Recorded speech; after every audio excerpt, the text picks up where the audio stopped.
Et ça a été un grand déclic pour moi, de me dire, OK, je vais arrêter de parler, je vais commencer à essayer de faire. Si tu te lèves avec la boule au ventre d'aller bosser pour quelqu'un, t'es pas aligné avec ce que tu fais, t'es fatigué, t'es limite en burn-out, etc.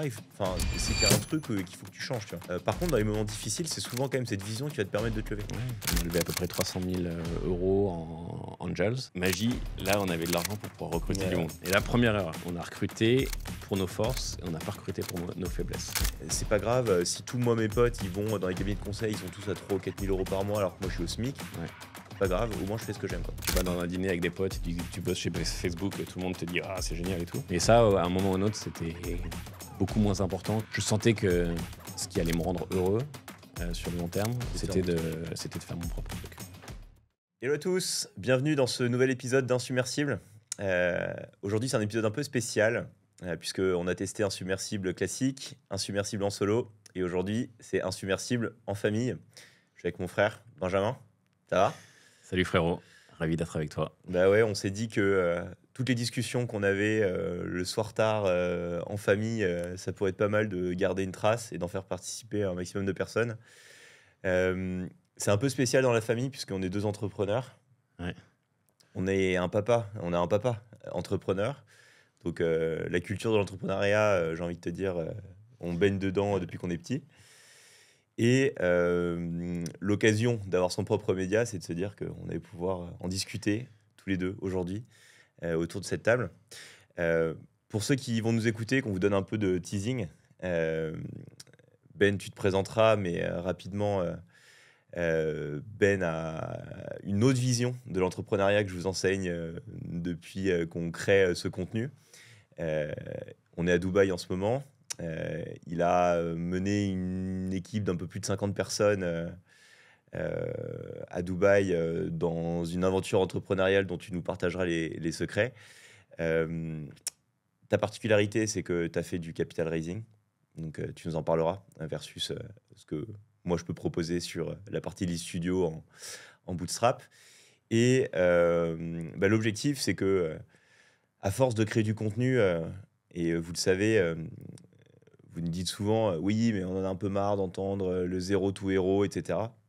Une des phrases que j'aime beaucoup, c'est successful people don't listen to successful people because what they are doing now is not what they were doing back then. Donc là, on est le back then, on est en train de construire nos boîtes, on continue.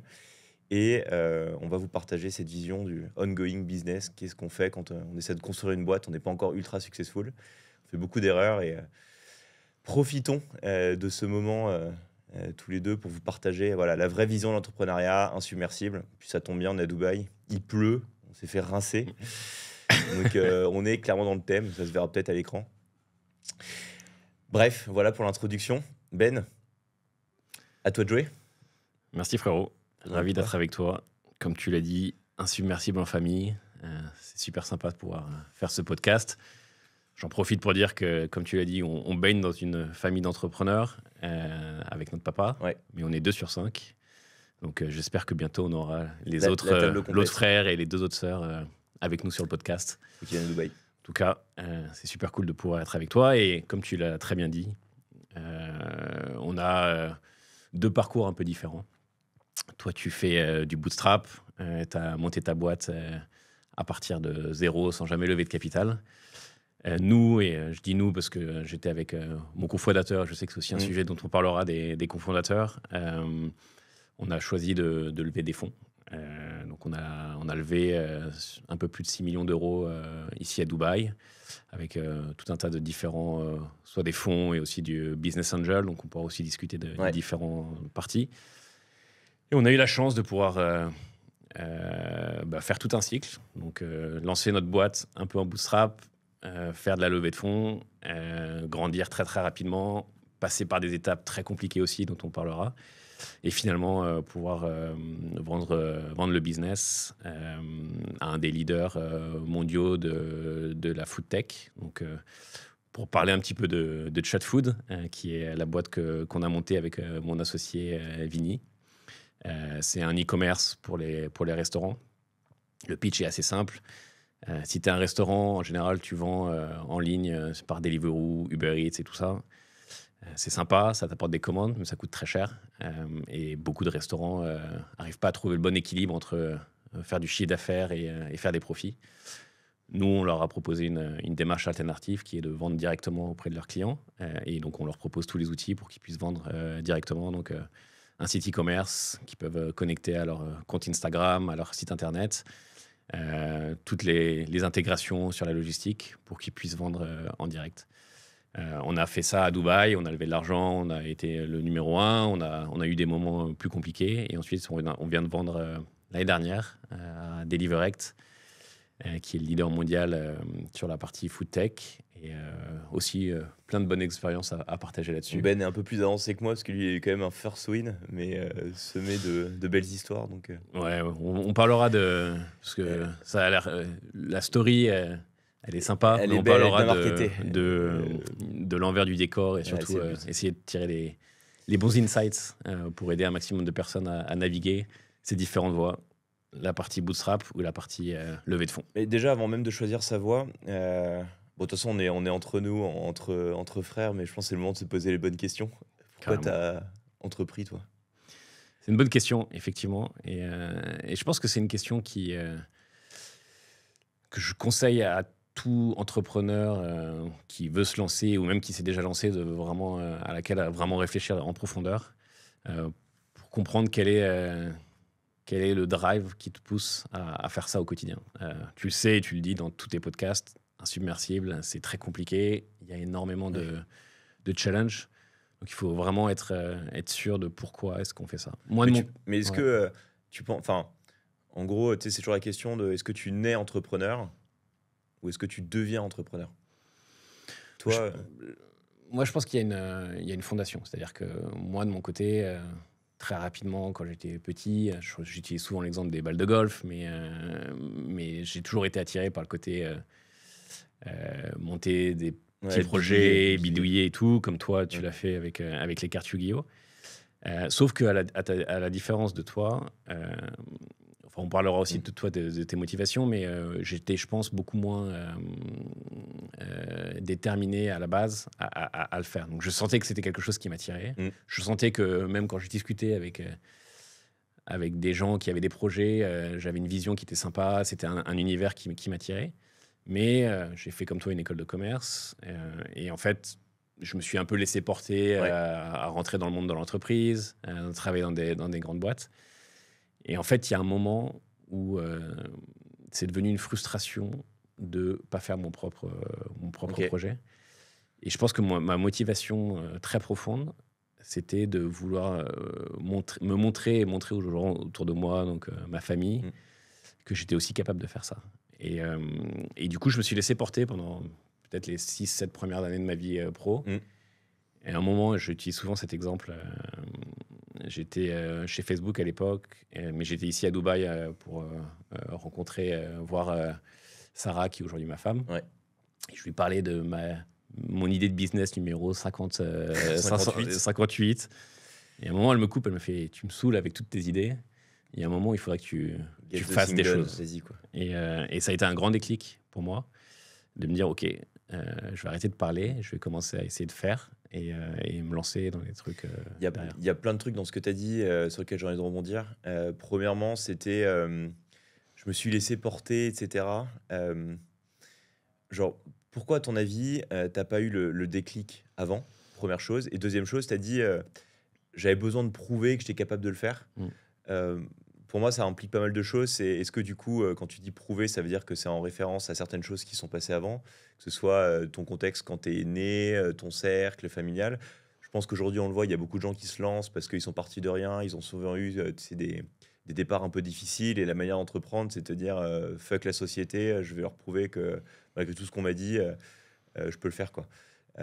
Donc pareil pour cette histoire de comment tu te lances dans l'entrepreneuriat. Est-ce que encore une fois, tu nais, tu deviens entrepreneur, toi, par rapport à ces deux choses? Chacun doit trouver sa motivation profonde. Toi, tu me diras laquelle est la tienne, mais tu vois, tu me parles des gens qui ont eu des moments difficiles dans leur enfance et qui, par exemple, pour des questions d'argent, ont besoin de se bouger, et donc motivation très profonde. Nous, on a grandi dans un environnement privilégié, donc on a eu de la chance à ce Mm. niveau-là. Donc on n'avait pas ces leviers-là. Moi, très clairement, je pense que c'est la confiance en moi. Je manquais de confiance en moi Ok. sur ces aspects-là. Et en fait, ma motivation profonde, c'était de me prouver Que tu étais capable déjà. j'étais capable de faire ça. Et ça a été un driver très fort d'un moment à un autre de se dire, OK, ça devient ma priorité numéro une. OK, j'ai une situation confortable, je gagne bien ma vie dans des super boîtes. De l'extérieur, ça semble génial. Il y a plein de gens qui ne comprendront pas pourquoi est-ce que je quitte Facebook, je vais dans une startup et ensuite je refais un truc. Ouais, parce que c'est vrai que je te coupe là-dessus, mais faut pas oublier que toi, tu as fait Facebook, tu as fait L'Oréal Et Microsoft, ouais. et Microsoft. Enfin, c'est Ah vrai que non, sur, mais sur le papier, tu peux te dire, mais pourquoi est-ce que tu vas te faire chier à aller monter des projets alors que tu es quand même dans les GAFA, les compagnies, etc. ouais, non, mais c'est sûr que j'étais dans une situation très confortable, ce qui, pour beaucoup de gens, en fait, devient presque un piège parce que c'est impossible. dorée, un peu. Et c'est aussi très compliqué de sortir de ça. Je pense qu'il y a plein de gens, j'espère qu'ils nous écouteront, qui aussi peut-être se posent ce genre de questions. Mm. Et c'est là où je te dis, la motivation profonde est hyper importante. Parce Elle qu'il y a un prend le moment dessus, ou un autre, ouais, tu elle te prend le dis, dessus. je m'en fous Mm. de toute la partie matérielle, de toute la partie égo et peut-être côté sympa de pouvoir dire, tu vas dans un dîner avec des potes et tu dis que tu bosses chez Facebook, tout le monde te dit ah c'est génial et tout. Mais ça, à un moment ou un autre, c'était beaucoup moins important que le fait de me dire, je sentais que ce qui allait me rendre heureux sur le long terme, C'était c'était de faire mon propre truc. C'est hyper intéressant. Et ça, je pense que, du coup, si moi, je prends un petit peu de recul aussi, à toi versus moi, pourquoi est-ce que moi, j'ai entrepris? Moi, j'ai le sentiment, tu vois, je me suis jamais vraiment posé la question. C'est plus déjà le contexte dans lequel, enfin, tu vois, le contexte familial. Alors, pour ceux qui me suivent, entre guillemets, donc moi, je suis le dernier de la fratrie. J'ai 9 ans d'écart avec toi. Toi, tu es le quatrième. Adrien, qui est au-dessus, qui un jour viendra ici, c'est certain. C'est sûr. Tu as 5 ans d'écart avec lui, donc moi Ouais. j'ai 14 ans d'écart. Et nos deux sœurs qui sont les plus élevées, enfin les plus vieilles, entre guillemets, les plus âgées, les plus sages. Faudra couper au montage. Les plus sages. Bisous les sœurs. Globalement, moi j'ai 18 ans d'écart et très vite, moi je me suis retrouvé tout seul à la maison avec les parents, avec papa qui bossait beaucoup. Et je sais que, en fait, moi, le fait d'avoir été souvent tout seul, ça m'a forcé à m'occuper moi-même. Parce que t'as pas, tu vois, les frères et sœurs pour juste s'occuper avec toi. Bon, nous, on avait quand même pas mal de choses, enfin de relations quand on était petit, mais 9 ans d'écart, c'est important. Et en plus, nous, on était à Bailly, dans une espèce de ville de 5000 habitants, entourée de vaches, etc. Donc, tu n'avais pas non plus le climat social de ouf. Et moi, je me souviens, quand j'étais petit, c'est juste créativité max. Qu'en fait, tu es tout seul avec tes Playmobil, tes trucs, il faut que tu te racontes des histoires, etc. Et j'ai beaucoup appris à évoluer, en fait, by myself. Ouais. Occupe-toi et tout. Et je sais que ça m'a guidé dans tous les projets, les cartes Yu-Gi-Oh! Et tous ces trucs. Mais tu vois, par exemple, on pourrait aussi dire que globalement, tu as à peu près le même parcours de vie que moi, dans le sens où tu as grandi et tu as fait une école de commerce comme moi. Sauf qu'à la sortie de ton école de commerce, tu as fait des stages dans des grandes boîtes. Tu aurais aussi pu juste suivre le flow et te laisser porter. Qu'est-ce qui a fait à ce moment-là que tu t'es dit non, j'ai pas envie de prendre le chemin que tout le monde prend et j'ai envie de faire mon propre projet. C'est là où le parallèle où je te dis, en fait, moi j'ai toujours été j'ai l'impression d'avoir été élevé dans un climat où en gros, aide-toi, le ciel t'aidera quelque part, et à pas forcément subir l'influence de la masse, qu'il n'y ait pas trop de masse, tu vois. En fait, et donc du coup, quand je suis arrivé en école de commerce, moi, j'ai eu la chance du coup de toujours avoir cette perception qui est, je fais les choses que j'aime faire. Peu importe globalement ce que les autres pensent ou ce que la masse me dicte. Mais tu vois, ça c'est inné. Ça c'est un truc que mais tu as je de sais ta pas si c'est- personnalité. je sais pas si c'est inné. Je pense que plus je prends du recul, plus j'avance dans la vie, certes, il y a de l'inné, mais je pense qu'il y a beaucoup aussi du fait, tu vois, de l'enfance, qui était que globalement, on m'a jamais imposé des trucs où j'ai jamais subi la masse, parce que globalement, j'étais souvent tout seul à la maison, et c'est moi-même qui m'occupais de trucs. Donc en fait, quand j'arrive en école de commerce, quand on me dit cabinet de conseil, bidule truc, ok, je prends l'info, mais moi je savais que j'avais la tête à faire encore une fois des cartes Yu-Gi-Oh! T'étais chez Facebook à cette époque-là, tu m'avais montré le business manager de Facebook. J'avais un petit projet entrepreneurial avec un entrepreneur qu'on accompagnait à l'époque qui faisait des allumes-feu à base de marc de café, tu dois te souvenir. Ouais. Coffee Loop, Paolo, si tu nous écoutes. Et quand tu m'avais montré Facebook Ads, incroyable et tout, et j'avais commencé à bidouiller des trucs et fuck le reste en fait. Ouais, mais en fait, moi qui t'ai vu grandir, dès le départ, dès ton plus jeune âge, tu avais une détermination et tu avais ce côté, je m'en fous de ce que pensent les Ouais, autres, je vais ça, c'est faire sûr. ce que je pense est bon pour moi. Probablement, ouais. Alors, d'où ça vient, je ne sais pas. Ce qui est sûr, c'est que dans ce que tu disais dans le why entrepreneurial, comme dirait notre cher Oussama, anyone can be an entrepreneur, but ça ne veut pas dire que tout le monde peut l'être. Moi, je pense que j'avais ce tempérament de base, effectivement, qui fait que j'avais une capacité à effectivement faire table rase de tout l'environnement externe et faire des trucs qui me bottent et d'avoir un peu cette détermination interne que je plutôt pas trop mal transformé à l'entrepreneuriat. Mais je sais que pour le coup, c'est vraiment une voie qui me correspond. Je peux pas être salarié. Tous les stages que j'ai fait globalement, ça a été une catastrophe en termes d'épanouissement, je pense. Mm. Même si j'ai eu des très belles expériences, hein. Mm. Je savais que j'avais besoin d'être à mon compte et tout.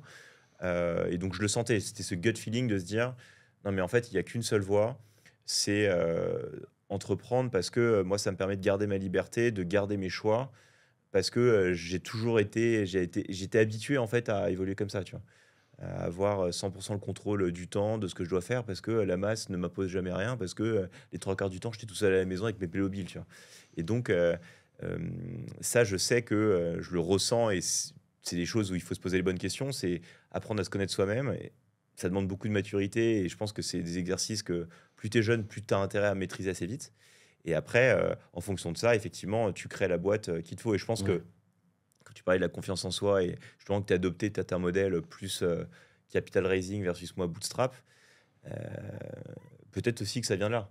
Moi, le bootstrap, c'était logique. J'avais pas déjà commencé à m'entourer de personnes ou d'être dépendant de personnes, alors que le but, c'était justement de devenir indépendant.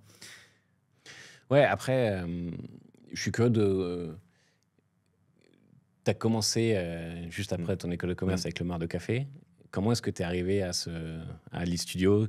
C'est quoi le parcours Mais moi, il n'a jamais été calculé. C'était plus par intuition et par aller là où, tu sais, c'est l'entrepreneurial fit, quoi. Ouais. Genre, juste, j'adorais ce que je faisais. Quand j'avais fait mon stage là, chez Ignition Programme avec Johan, j'en parlais dans un de mes podcasts perso. Globalement, j'adorais, tu vois. Passer ma journée sur Google Ads, sur Facebook Ads, à piloter des campagnes, c'était trop bien. Et je me suis dit, mais en fait, j'adore faire ça. Ok. Et tu vois, alors, pardon, je te coupe là-dessus, mais pour revenir sur la motivation Mm. profonde, je me rappelle Mm. chez Ignition Programme, Mm. tu étais très content. Ouais. Pour autant, pourquoi est-ce que tu n'es pas resté? Et tu faisais des choses tu faisais les Facebook Ads, Google Ouais. Ads, tu bossais sur des projets qui t'intéressaient. Ouais. Pourquoi est-ce que tu n'as pas continué dans cette voie? Pourquoi est-ce que tu n'es pas resté avec eux? Pourquoi est-ce qu'à un moment tu as dit stop, j'ai envie de faire mon propre truc?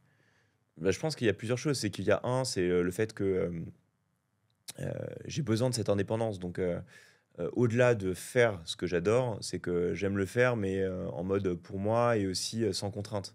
Parce que quand tu es dans une boîte, tu as des directives, tu n'es pas 100% honneur de ce que tu fais et responsable aussi de ce que tu fais. Et ça, c'est un environnement dans lequel je sais que j'avais pas trop envie d'évoluer. Et puis, bah, tu le dis, tu vois, j'ai toujours eu besoin globalement de me dépasser, etc. Et c'est vrai qu'être sans filet de sécurité à ton compte et faire ce que tu aimes, je trouve que c'est là où tu donnes le meilleur de toi-même. En tout cas, moi, Ouais. tu vois, c'est un environnement dans lequel ça va bien. Et Ignition Programme restait qu'un stage. J'avais adoré, tu vois, ce que j'avais appris durant ce stage-là. Après, je suis retourné à l'école. À l'école, je me faisais chier. Et il fallait que je fasse des trucs. Et c'était juste le gut feeling de se dire, bah attends, en fait, je pense que je suis pas trop mauvais sur Google Ads, Facebook Ads. Vas-y, viens, je me mets en freelance, on verra ce qui se passe, quoi. À aucun moment, je me suis dit que j'allais en faire mon métier, lead studio, etc. Tu vois. C'est plus par gut feeling, passion, de se dire, en fait, j'aime bien ça, on n'a qu'une vie, je le sens bien, pas de pression, je vais y arriver. Et puis, de toute façon, au pire, c'est pas grave. Si tous moi, mes potes, ils vont dans les cabinets de conseil, ils sont tous à 3 ou 4 000 euros par mois, alors que moi, je suis au SMIC. Ouais. Pas grave, au moins je fais ce que j'aime, quoi. Et ça, voilà, c'est plus par intuition, tu vois. Je me suis jamais vraiment dit, ouais, je veux me prouver un truc et tout. C'était vraiment un gut feeling de, je fais ça, je le sens bien, quoi. Ouais, donc. Et après, tu as trouvé le projet qui te faisait vibrer. etc. Ouais. Oui. D'ailleurs, tu viens de dire un truc, je pense, qui est hyper important, c'est gut feeling et avoir un biais pour l'action et commencer à faire des petites choses. Mm. En fait, je pense que c'est la bonne façon que tu fasses bootstrap ou ensuite levée de fonds. Te lancer et commencer à faire des petites choses, c'est ça qui permet de créer la dynamique. Et après, tu sais pas où ça va t'amener. Mais c'est surtout sur ce why, en fait. Il faut juste se lancer pour les bonnes raisons et être sûr de le faire, tu vois. Et quelles pourraient être les mauvaises raisons?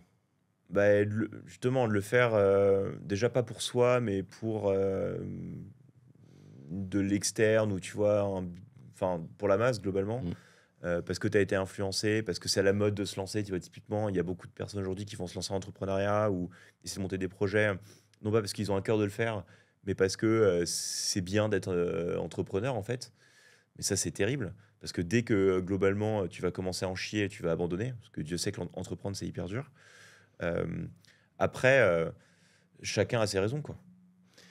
Mais là-dessus, moi, c'est vrai que je discute quand même beaucoup avec des entrepreneurs, des gens qui ont envie de se lancer et d'autres qui sont déjà lancés, mais surtout ceux qui ont envie de se lancer. Souvent, la remarque qu'on a, c'est, je ne sais pas si toi tu l'as, mais moi je l'ai souvent, c'est j'ai très envie de faire ça, mais j'ai pas le temps. La vie fait que j'ai des contraintes, des machins. Et ça, je pense que c'est un très bon indicateur sur le fait que ta motivation profonde, elle est pas suffisamment forte. Je pense que il y a très peu de circonstances dans lesquelles tu peux pas prendre le temps et dédier du temps pour pouvoir travailler sur des projets, commencer à faire des petites actions et mettre ça en termes de priorité. Je réfléchis beaucoup, moi, en priorité 1, 2 et 3 et toujours essayer de classifier ce genre de choses. Et c'est vrai que il y a un moment ou un autre où il faut se mettre ça en priorité 1 et commencer à le faire. Ouais, ça, je suis hyper d'accord avec toi. Moi, je me souviens, enfin, tu vois, si on reprend un peu la genèse, moi, il y avait un truc qui m'avait assez donné envie de me bouger le cul. C'était, je pense que c'était en 2018, il y avait eu une interview là, de Schwarzenegger qui racontait sa vie, Schwarzy, et son truc, c'était Have a Vision. Et en fait, il te disait, mais moi, en fait, je suis parti de rien, j'étais en Autriche, Schwarzenegger, enfin bref. Je suis tombé un jour sur un magazine de bodybuilder, etc. Et je me suis dit, mais ouais, mais c'est ce que je veux faire, quoi. Genre, c'est ce que je veux faire et je vais tout faire pour. Et moi, il raconte son parcours et tu vois, il dit, mais en fait, moi, tous les matins, je me levais pour devenir Mister Univers, etc. Et tout était aligné là-dessus et j'avais le gut feeling que c'était ce que je voulais faire et j'ai tout mis en mon pouvoir, par contre, pour y arriver, quoi. Et ça m'avait beaucoup inspiré parce que je me suis dit, waouh, c'est vrai que quand tu as un drive de malade, en fait, il n'y a plus rien qui peut t'arrêter, quoi.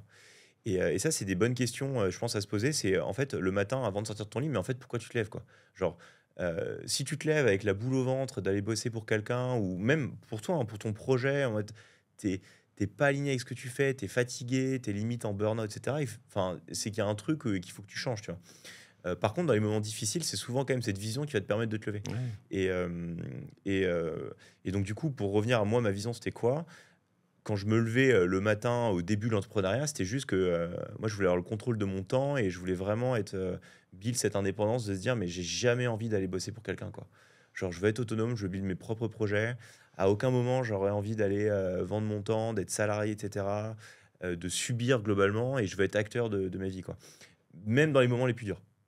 Donc toi, le moteur, c'était vraiment l'indépendance. Ouais, c'était garder ton indépendance de fou, pouvoir vraiment avoir juste le contrôle sur mon temps, etc. Et je me souviens, au début, j'étais freelance, tu vois. Donc, je vendais quand même mon temps à des clients. Et petit à petit, j'ai pivoté vers Google Ads et compagnie. Mais il y avait encore des contrats que j'avais où j'allais en présentiel, tu vois. J'étais allé chez Ikea, j'étais allé chez des très bons clients. Mais je me souviens, le jour où j'ai lâché mon dernier client présentiel, et là, j'étais full en mode... Non, mais en fait, j'ai plus aucune attache. Genre, je gère tous mes clients effectivement à distance sur Google Ads, mais là, je suis vraiment indépendant, quoi.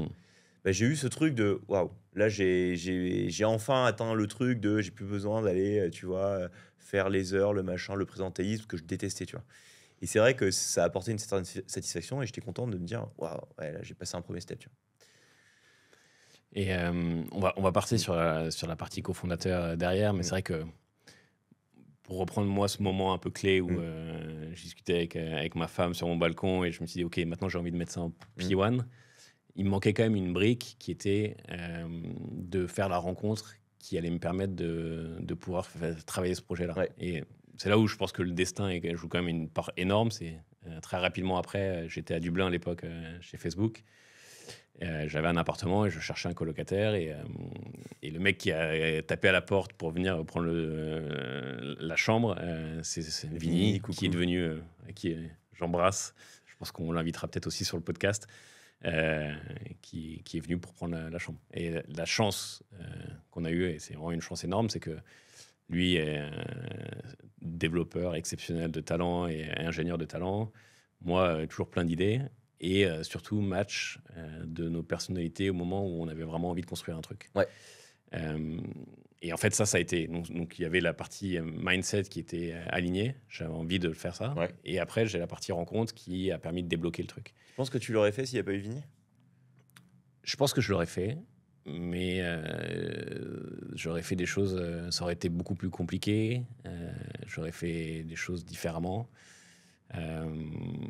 Et je pense pas que j'aurais pris autant de plaisir que ce que j'ai pu prendre. Aujourd'hui, si tu me demandes est-ce que j'envisagerais de refaire d'autres boîtes sans lui, la réponse clairement aujourd'hui elle est négative. Je pense que on fera un épisode sur les cofondateurs, mais on a un partenariat, une alchimie ensemble qui fait que ça serait vraiment dommage de pas continuer. D'un point de vue purement, je crois, business et tu vois, réussite, je crois que tout seul, tu as déjà 10 fois moins de chances que ta boîte, elle survive, tu sais, les 2 ans de la mort. À 2, tu as du coup 10 fois plus de chances. À 3, je crois que tu es à 25 fois le truc. Et à 4, tu es à moins 15. Moins 15. Il y a un peu ce sweet spot qui est que, globalement, effectivement, d'un point de vue rationnel, même si tu as un très bon projet, c'est quand même cool de le faire au moins à 2, parce que c'est tellement dur que s'associer, c'est sûr que ça aide. Alors, moi, de mon côté, il y a Lucie avec qui on a monté quand même un bon bout de chemin avec Lead Studio. Je pense que ni elle ni moi, quand on s'est rencontrés, en fait, on s'est dit qu'on allait faire Lead Studio, mais comme toi, à aucun moment on s'est cherché en tant que cofondateur. C'est juste en sortant de l'EDEC, l'école qu'on avait faite, on était les 2 seules personnes de l'univers sur 400 personnes à être en freelance, à faire du freelancing, quoi. Donc on est juste allé se boire un café tous les deux. Ah, mais toi aussi, t'es un peu cet extraterrestre de. T'as pas envie d'aller au cabinet de conseil, t'as pas envie de faire ça, t'as pas envie d'être en CDI, mais en même temps tu sais pas trop, etc. Tu fais plein de trucs. Elle créé des sites web à l'époque. Puis ça a trop matché, on s'est trop marré. Puis en fait, à force de discuter, on s'est dit, mais viens, on s'associe. Et ce qui est marrant avec Lucie, c'est qu'on s'est associés sans avoir de projet. On a juste créé une boîte, sans avoir vraiment bossé ensemble, sans savoir ce qu'on allait faire avec. Mais il y avait ce fit humain qui était en mode, mais en fait, c'est trop bien, quoi. Genre, on a trop d'idées. Déjà, on se supporte mentalement. On s'apporte vachement parce que c'est dur. Et vas-y, viens, au moins, on s'associe, on a un truc. Et puis, s'il y a des idées qui naissent de ça, au moins, on a un truc sur lequel facturer et tout, quoi. Et donc, on a créé cette boîte. Et tu as fait ce travail avec elle d'essayer de comprendre quelle était sa motivation profonde à elle? C'était la même chose que moi. Enfin, c'était pareil, indépendance. Je me reconnais pas dans les parcours classiques. J'ai fait une école de commerce où j'ai fait des études parce que, pareil, on m'a inculqué dans mon éducation que c'était ce qu'il fallait faire, etc. Mais je savais depuis le début que mon gut feeling, je me reconnaissais pas. Et Lucie, elle avait, comme moi, je pense, cette capacité d'accepter que ce que la masse lui impose ne lui correspond pas et qu'elle a envie de faire son propre chemin. Tu vois.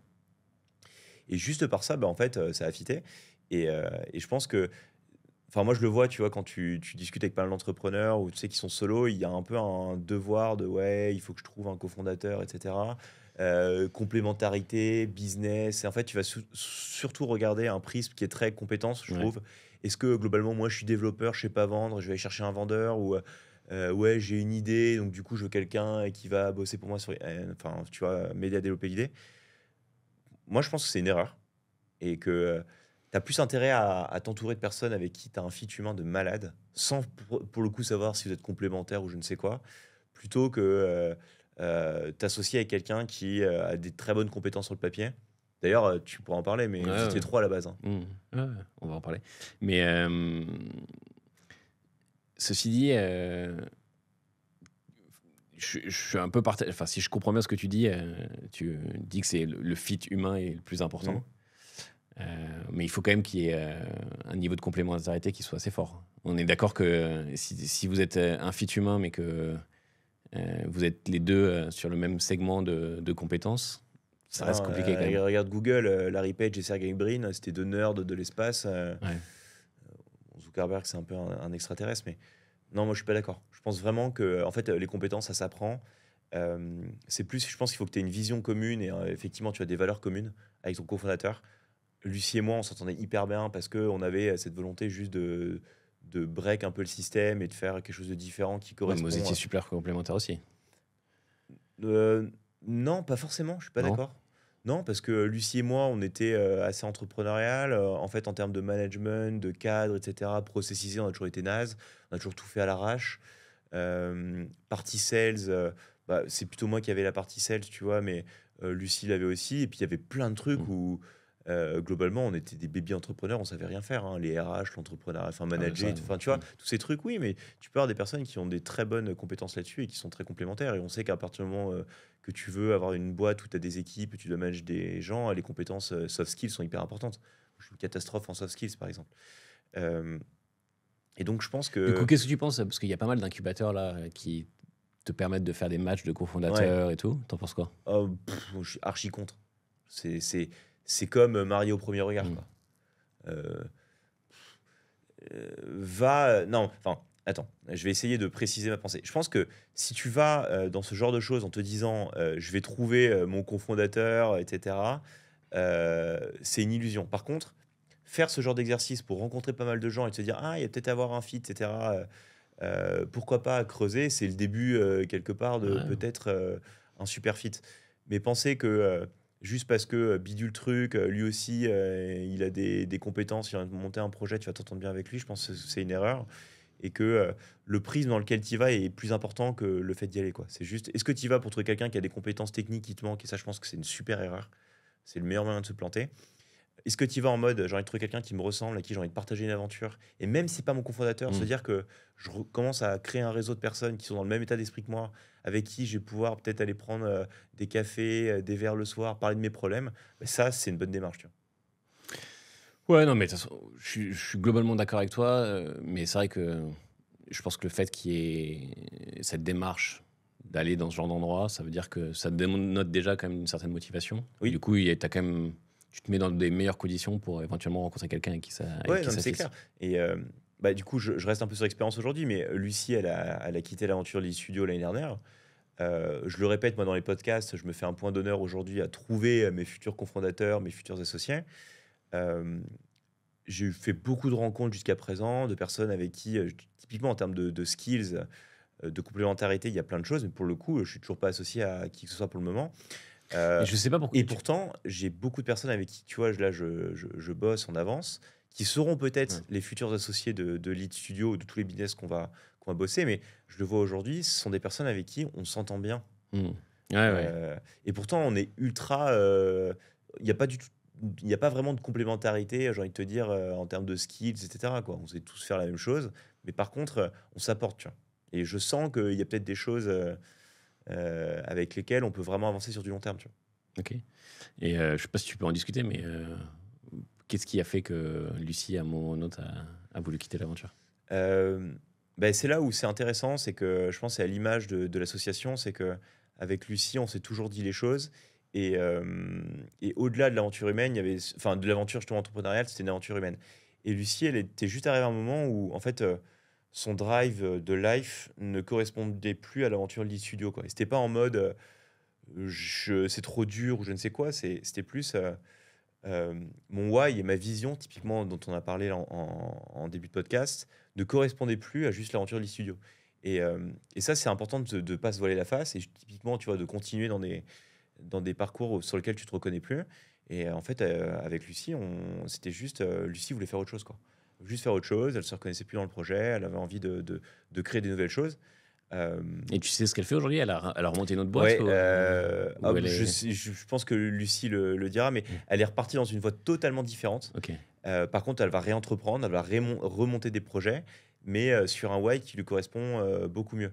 Je ne sais pas trop si je peux en parler, je Ouais, laisserai Lucie sur les réseaux en parler, mais de toute façon, vous la verrez parce qu'elle a sa chaîne TikTok, elle a sa chaîne YouTube, etc. Donc ça vous donnera une idée de ce qu'elle va faire. Mais en fait, elle change juste de voie, de marché, et elle a un why qui est au-delà en fait du marché du lead sur lequel on était. Elle, ça va être un why beaucoup plus centré sur les personnes et sur en fait une thématique qui lui correspond mieux, quoi, où elle se reconnaît plus. Voilà. Mais tu vois, c'est vrai que pour revenir sur le côté alignement du why Mm. et qui est plus important que les compétences. Tu vois, moi, je suis un très bon exemple d'une association qui n'a pas très bien fonctionné à cause de ça. Ouais, je peux en parler Donc d'ailleurs. nous, on a, avec Vini, donc on s'est rencontrés à Dublin chez Facebook.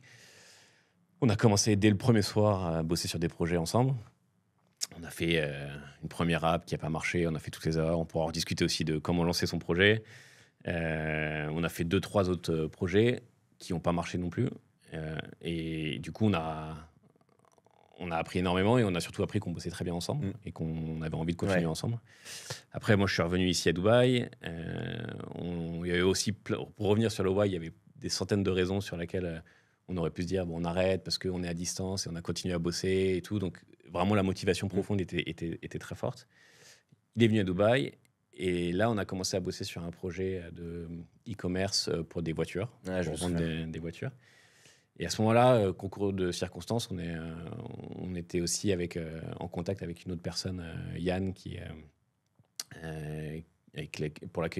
bossait dans le même bureau que nous. Et on a commencé à bien sympathiser, à bosser sur des projets.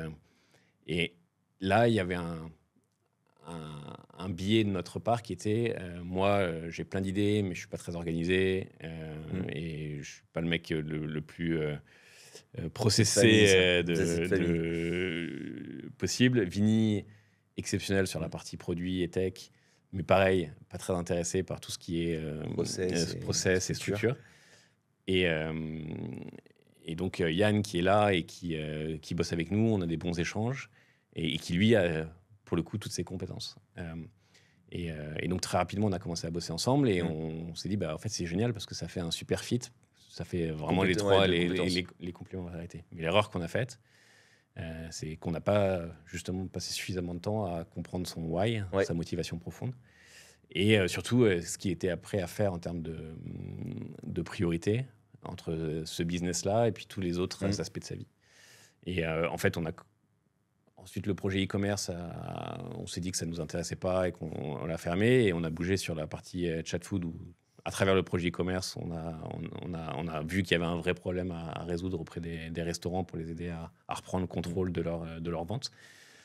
On a commencé à bosser ensemble et très rapidement, au bout de 4-5 mois, Vini et moi, on mettait une intensité et de folie à lancer ce projet. Et Yann avait d'autres priorités, avait d'autres challenges et probablement qu'il n'avait pas encore fait ce switch dans sa tête c'est vraiment la chose la plus importante pour moi. Ce qu'il a fini par faire plus tard, parce qu'aujourd'hui il a une boîte et il a monté son projet et aujourd'hui quand je rediscute avec lui, je sens que en termes de mindset, ça y est, maintenant il est prêt. Mais à ce moment-là, il n'était pas. Et en fait, ça arrive, je pense, pas mal dans les cofondateurs. Et là, un des trucs, je pense, qu'on a fait qui était pas mal, c'est qu'on a abordé le sujet très rapidement. On n'a pas laissé la situation pourrir. L'un des principes qu'on a appliqué, c'est vrai que ça prend tellement d'énergie de lancer une boîte que tu n'as pas envie de perdre de l'énergie à gérer des problèmes en interne, des frustrations et de l'ego. Je pense que c'est un des problèmes. Et souvent, je vois des entrepreneurs qui restent dans cette situation très longtemps, qui ont des problèmes avec leurs cofondateurs et qui ne l'adressent pas, et qui ont peur. Et là, je pense que c'est un truc qu'on a plutôt bien fait, c'est que très rapidement, on s'est dit, écoute, ça ne fait pas. Et c'était des conversations très compliquées. Mais avec le recul, même si j'aurais adoré avoir ces compétences, les compétences de Yann et de pouvoir l'avoir avec nous, avec le recul, je pense qu'on a pris la bonne décision. Ouais, je pense que la leçon de ça, c'est que, bon, en soi, tu peux jamais vraiment savoir. Enfin, il y a ce gut feeling de, effectivement, le why, etc. Mais tu sais, ça arrive d'avoir des... En repartant du côté entrepreneur, tu dis les gut feelings, tu as tout à fait raison, parce que je me rappelle à cette époque, notre papa est venu voir à Dubaï, et il avait fait un déjeuner avec nous trois, et tout de suite après le déjeuner, il m'a dit, il y a un truc qui cloche, il y a un truc qui cloche, il n'y a pas d'alignement là-dessus. Comme quoi, tu vois, l'expérience là-dessus, ça c'était un truc qu'on avait beaucoup avec Lucie, typiquement, et ça nous a beaucoup servi. C'était que, en fait, à chaque prise de décision qu'on avait, que ce soit humaine ou projet, en fait, surtout quand tu es baby entrepreneur, et même que je m'applique encore aujourd'hui, c'est quand il y a doute, il n'y a pas doute. En fait, Ouais. il y a un moment aussi, quand tu entreprends au début, de toute façon, tu as un Lego à construire, tu n'as pas de plan. La seule boussole que tu as, c'est vraiment toi, ton why, ton gut feeling. Et souvent, l'intuition que tu peux avoir sur les choses quand tu es au démarrage, plus j'avance, plus je sens que c'est la clé, en tout cas au début, pour faire des trucs. Et, et il faut accepter qu'il y a de l'irrationnel, quoi. C'est-à-dire que ce soit pour les cofondateurs ou tes projets, il faut juste le sentir, il faut arrêter de se poser 15 000 questions. Et souvent, ça va t'amener en fait sur le bon chemin naturellement, quoi. Ouais. C'est Et- difficile à expliquer, mais tu auras toujours des raisons rationnelles de te dire, non mais attends, tu vois, typiquement, ouais, il avait des compétences de cadre, tu sentais qu'il était processisé, rationnel en fait. Mm. Mais il n'y a rien de plus irrationnel que créer une boîte. Mm. C'est tellement Ouais, dur, ouais, etc. Que et mettre de la rationalité au démarrage, je pense que ouais, typiquement, c'est quand même contre un gut feeling. Mm. Ça amène rarement à la bonne position, quoi. Ouais, mais j'ai eu la chance d'avoir un peu comme mentor Guillaume, qui est le fondateur de Checkout.com, qui est un des Ah plus ouais, gros incroyable. une boîte de paiement. Et justement, en parlant de Bootstrap versus Ouais, on va y qui a venir. Bootstrap pendant très longtemps. Et c'est le premier conseil qu'il m'a donné, et le plus important, c'est suivre tes intuitions. Et c'est vrai que tu as raison, à tous les niveaux, ça joue énormément. D'ailleurs, je pense que dans l'histoire de Chut Food, le moment où ça s'est moins bien passé pour nous, c'est le moment où on a probablement arrêté de vraiment écouter nos intuitions et nos gut feelings, et on a prêté plus attention à ce que les gens nous disaient Ouais. autour de nous, et surtout des conseils de VC autour de nous. Et c'est vrai que c'est dur, mais j'encourage tout le monde à vraiment essayer de suivre ses intuitions. Recrutement, exactement pareil.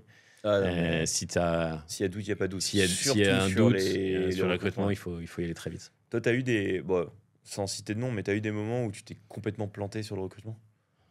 Beaucoup. Allez, c'est le moment casserole. Euh, je pense qu'il Attends, y a, si il y a on fait, plusieurs, il y a si on plusieurs fait étapes. un truc un peu. Une recette là.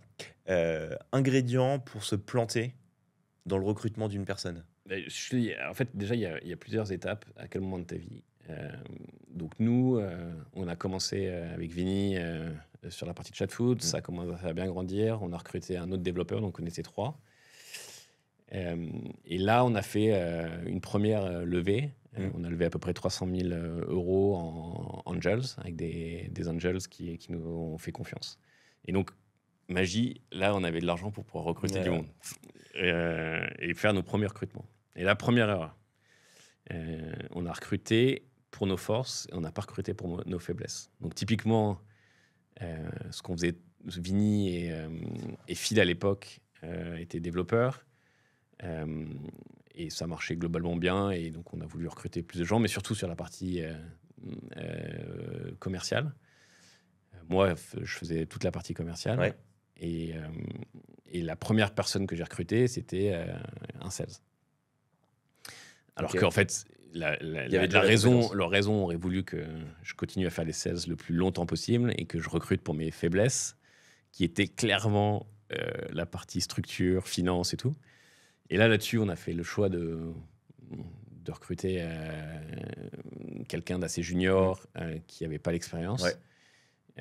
Et on l'a énormément payé après parce que on a créé beaucoup De la dette. de la dette sur la partie finance. C'est pour ça que je t'encourage tout le temps sur cette partie-là, parce que ça te...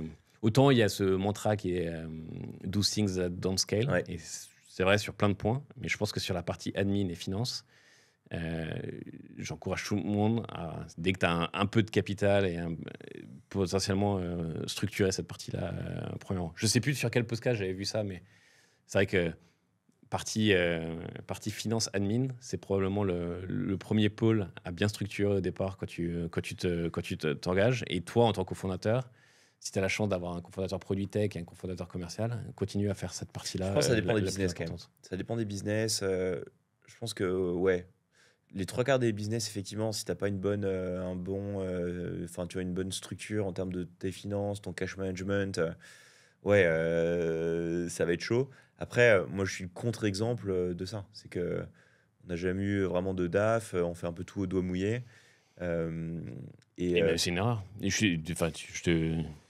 Oui, mais ça n'empêche pas forcément de te développer. Mais je suis d'accord avec toi. Ça t'apporterait énormément de... Je pense que c'est une question d'investissement. Et je pense que l'investissement que tu ferais là-dessus, il te rapporterait beaucoup plus derrière en termes de peace of mind et de capacité à développer ton business plus si tu structurais ça. Ouais. Non, mais plus j'avance, plus je vois que c'est le cas, hein. Non, mais c'est évident. Après, est-ce que ça en fait une condition sine qua non pour arriver à monter ta boîte? Je suis pas certain. Par contre, oui, sur ces histoires de. C'est intéressant quand tu dis sur le recrutement, euh, euh, recrute là où toi, tu as tes faiblesses et pas sur tes forces. Je pense que c'est quelque chose à creuser. Je suis pas intimement convaincu que ce soit forcément toujours le cas. Parce qu'il y a beaucoup de choses aussi, tu sais, c'est tout se contredit un peu. D'ailleurs, je pense que c'est ce qui est hyper dur quand tu te lances ou quand tu vois, tu vas écouter un peu à droite à gauche des conseils. C'est que d'un côté, on va te dire effectivement, do this, don't skate, ne délègue des choses que ce que tu fais Mm. parfaitement. C'est logique de te dire, en fait, je vais prendre un sales parce que en fait, le gars, je vais pouvoir le manager vachement Ouais. bien parce que je le fais parfaitement, tu vois. Et ça, c'est le moment de déléguer. Mais Bah, moi, c'est vrai que le principe que j'avais à la base, c'était je le fais ça bien, je vais le former, et après, moi, je vais pouvoir me concentrer sur les choses sur que le je dirty, fais, ouais, sur sur le les choses dirty que work, je. ouais. Bon, en tout cas, dans notre business, je pense que c'était une erreur. Mais pourquoi c'est une erreur? Mais parce que les choses que je faisais pas bien, je les ai pas non plus très bien faites. Je n'ai pas continué à bien les faire, alors que j'aurais dû recruter quelqu'un Mais qui c'est savait. pourquoi tu les as pas bien faites? C'est ça qui est intéressant. C'est- T'avais pas Je pense envie. que c'était ma limite du moment. C'est que bon, quand tu es entrepreneur, au départ, tu fais beaucoup de choses Mm, différentes. Et globalement, tu développes une capacité à comprendre beaucoup de mm. paramètres de ton business. Mais n'empêche qu'il y a quand même certains aspects, compta, finance et tout. Moi, c'était mes limites, tu vois. Où tu peux être limité, Et ouais. du coup, et le challenge, c'est qu'en recrutant quelqu'un de junior, j'étais pas non plus en capacité de le challenger pour pouvoir tu vois, structurer les choses bien. Alors que si j'avais recruté quelqu'un de junior en sales et quelqu'un de Mm, senior en finance, mm, j'aurais très bien pu vachement bien challenger le mec mm. senior. Donc, Mais tu vois, quand on t'en parle, je pense que l'erreur, elle est pas forcément du coup de. Je pense que tu peux recruter des personnes sur lesquelles, sur des métiers ou sur lesquels tu es déjà bon, et tu peux recruter des personnes sur lesquelles tu es déjà mauvais. Mais ce qui est certain, c'est que je pense que recruter du junior au début de ta boîte sur des compétences sur lesquelles t'es pas bon, ah oui, ouais, ça ouais, pour moi, c'est ouais, l'erreur. ouais, C'est-à-dire que si tu délègues des choses que toi-même tu ne contrôles pas, le déléguer aux stagiaires, à l'alternant ou 100%. aux en sortie d'école, ça c'est sûr, c'est crash dans les 2 ans, quoi. Par contre, tu prends un mec senior qui va, enfin, tu vois, te soulager et t'accompagner sur à mon avis, voilà, ces pôles de ton business sur lesquels tu es mauvais. Là, pour le coup, c'est un accélérateur de malade, quoi. Et en parallèle, pour le coup, recruter des juniors, effectivement, sur du set, etc., que tu vas former et monter en compétence, je pense que même c'est encore mieux que quelqu'un qui est senior, parce qu'il n'y a plus de jeu d'ego, c'est toi qui fais monter en compétence le gars, avec ta zone de génie. C'est peut-être comme ça que tu vas Ouais, avoir un non, non, mais recrutement qui est pas trop 100%. dégueu, quoi. Après, au départ, il faut faire des choix et tu n'as pas non plus la capacité de recruter 5 personnes en même temps. Donc, quand Bah, tu moi, je dois pense qu'il faut pas recruter. Non, moi je pense qu'il faut. Si tu as la capacité de recruter, mais tu peux pas recruter. Déjà, je pense qu'il faut pas recruter 5 personnes en même temps, mais si tu as la capacité de recruter une personne, prends la personne senior sur le truc que tu sais pas très bien faire, plutôt que le junior sur le truc que tu sais bien faire. Ah, moi, ouais, alors, moi, c'est plus prendre la bonne personne. Même si tu as la capacité de recruter, si t'as pas, encore une fois, ce gut feeling, etc., que la personne que tu vas prendre, surtout au début, sur les small deals, vraiment, les, je pense, les premières personnes qui rejoignent ton business, qu'ils soient associés ou premiers salariés ou Ouais. premiers partenaires, mais vraiment, c'est les décisions les plus importantes de ton business, quoi. Et que si t'as pas justement quand il y a doute, il n'y a pas doute. Non, mais ça, oui. Il faut Non, prendre le temps et tu pourras toujours te débrouiller pour le faire. Enfin, moi, c'est la logique qu'on a eu chez les studios, mais c'est hein. pour ça que le recrutement c'est très compliqué. Tu vois, je discutais avec une start-up française là, qui vient se lancer à Dubaï, ici, sur la partie gestion de projet immobilier. Ils ont fait un super SaaS B2B en bootstrap en France qui cartonne. Et là, Ok. et, euh, et donc, ils sont à ce moment-là où ils se posent la question, OK, il faut qu'on structure Mm. nos équipes et tout. Et donc, ils ont un peu d'argent et ils peuvent investir. Et tu as tout à fait raison. Donc, eux, leur première réflexion, c'est OK, quelqu'un de senior sur éventuellement les pôles sur lesquels on n'est pas très fort. Mais après, ça n'empêche pas qu'il faut que cette personne-là, qui soit senior, il faut qu'il y ait un super fit sur le mindset de la boîte, la culture et tout. Ouais. Et c'est pour ça que c'est très compliqué et que ça prend énormément de temps. Parce que c'est ces deux piliers-là et tu peux pas ne pas le faire, ces deux Ouais. piliers-là. Et du coup, je l'encourage énormément à commencer dès maintenant, même si peut-être potentiellement ces besoins, ils sont dans 6 mois de Mm. vraiment recruter. Parce que c'est compliqué de trouver. Enfin, C'est hyper dur. Non, mais ce le côté pire senior. truc, ça c'est sûr. De toute façon, une fois que tu as défini le besoin, euh, d'autant plus si le besoin est urgent, je pense que la première grosse erreur que tu vas faire, c'est de recruter trop vite. En fait, te dire, Ouais, prends ton temps. en fait, j'ai eu trois CV, j'ai rencontré 3 personnes, il y en a une qui me paraît bien, mais en fait, tu n'as rencontré que 3 personnes, quoi. Alors que probablement, cette décision, c'est ce qui va être juge de vie ou de mort sur ta boîte. Mm. Donc, prendre le temps, c'est essentiel.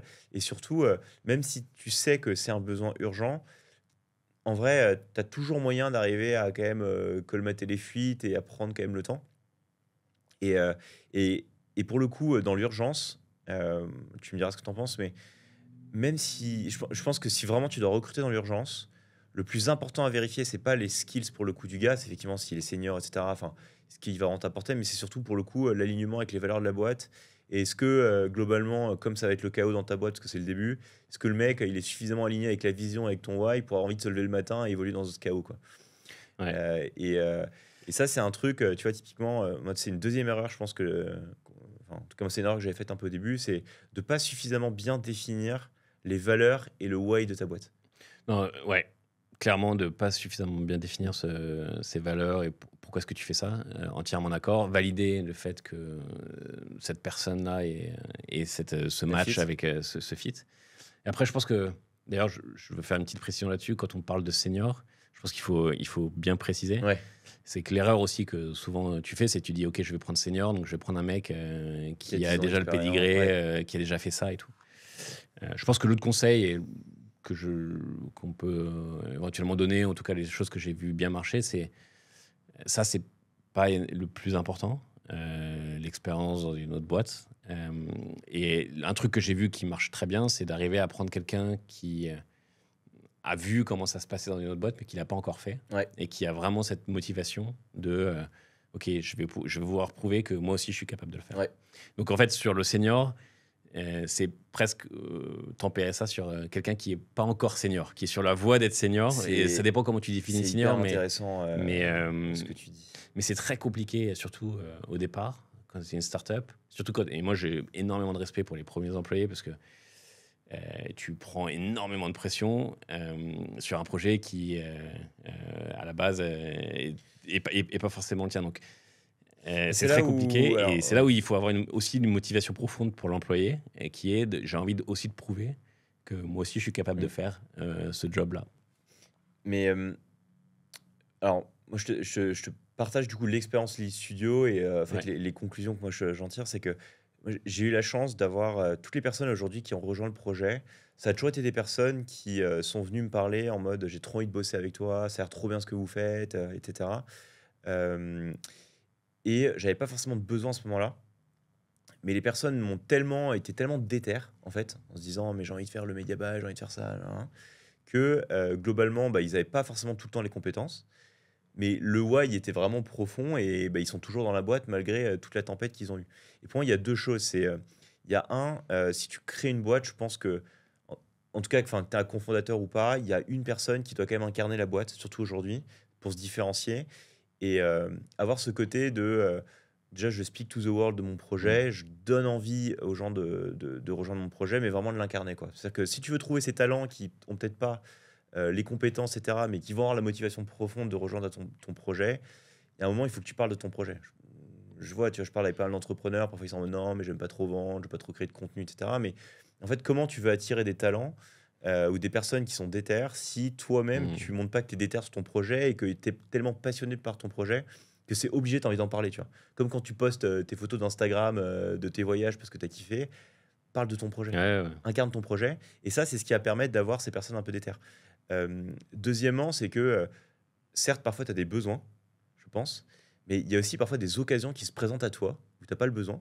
Je pense à Linda qui m'écoutera, qui aujourd'hui a rejoint le projet, qui est entre guillemets mon bras droit, parce qu'elle m'aide à structurer tout le projet d'e-studio.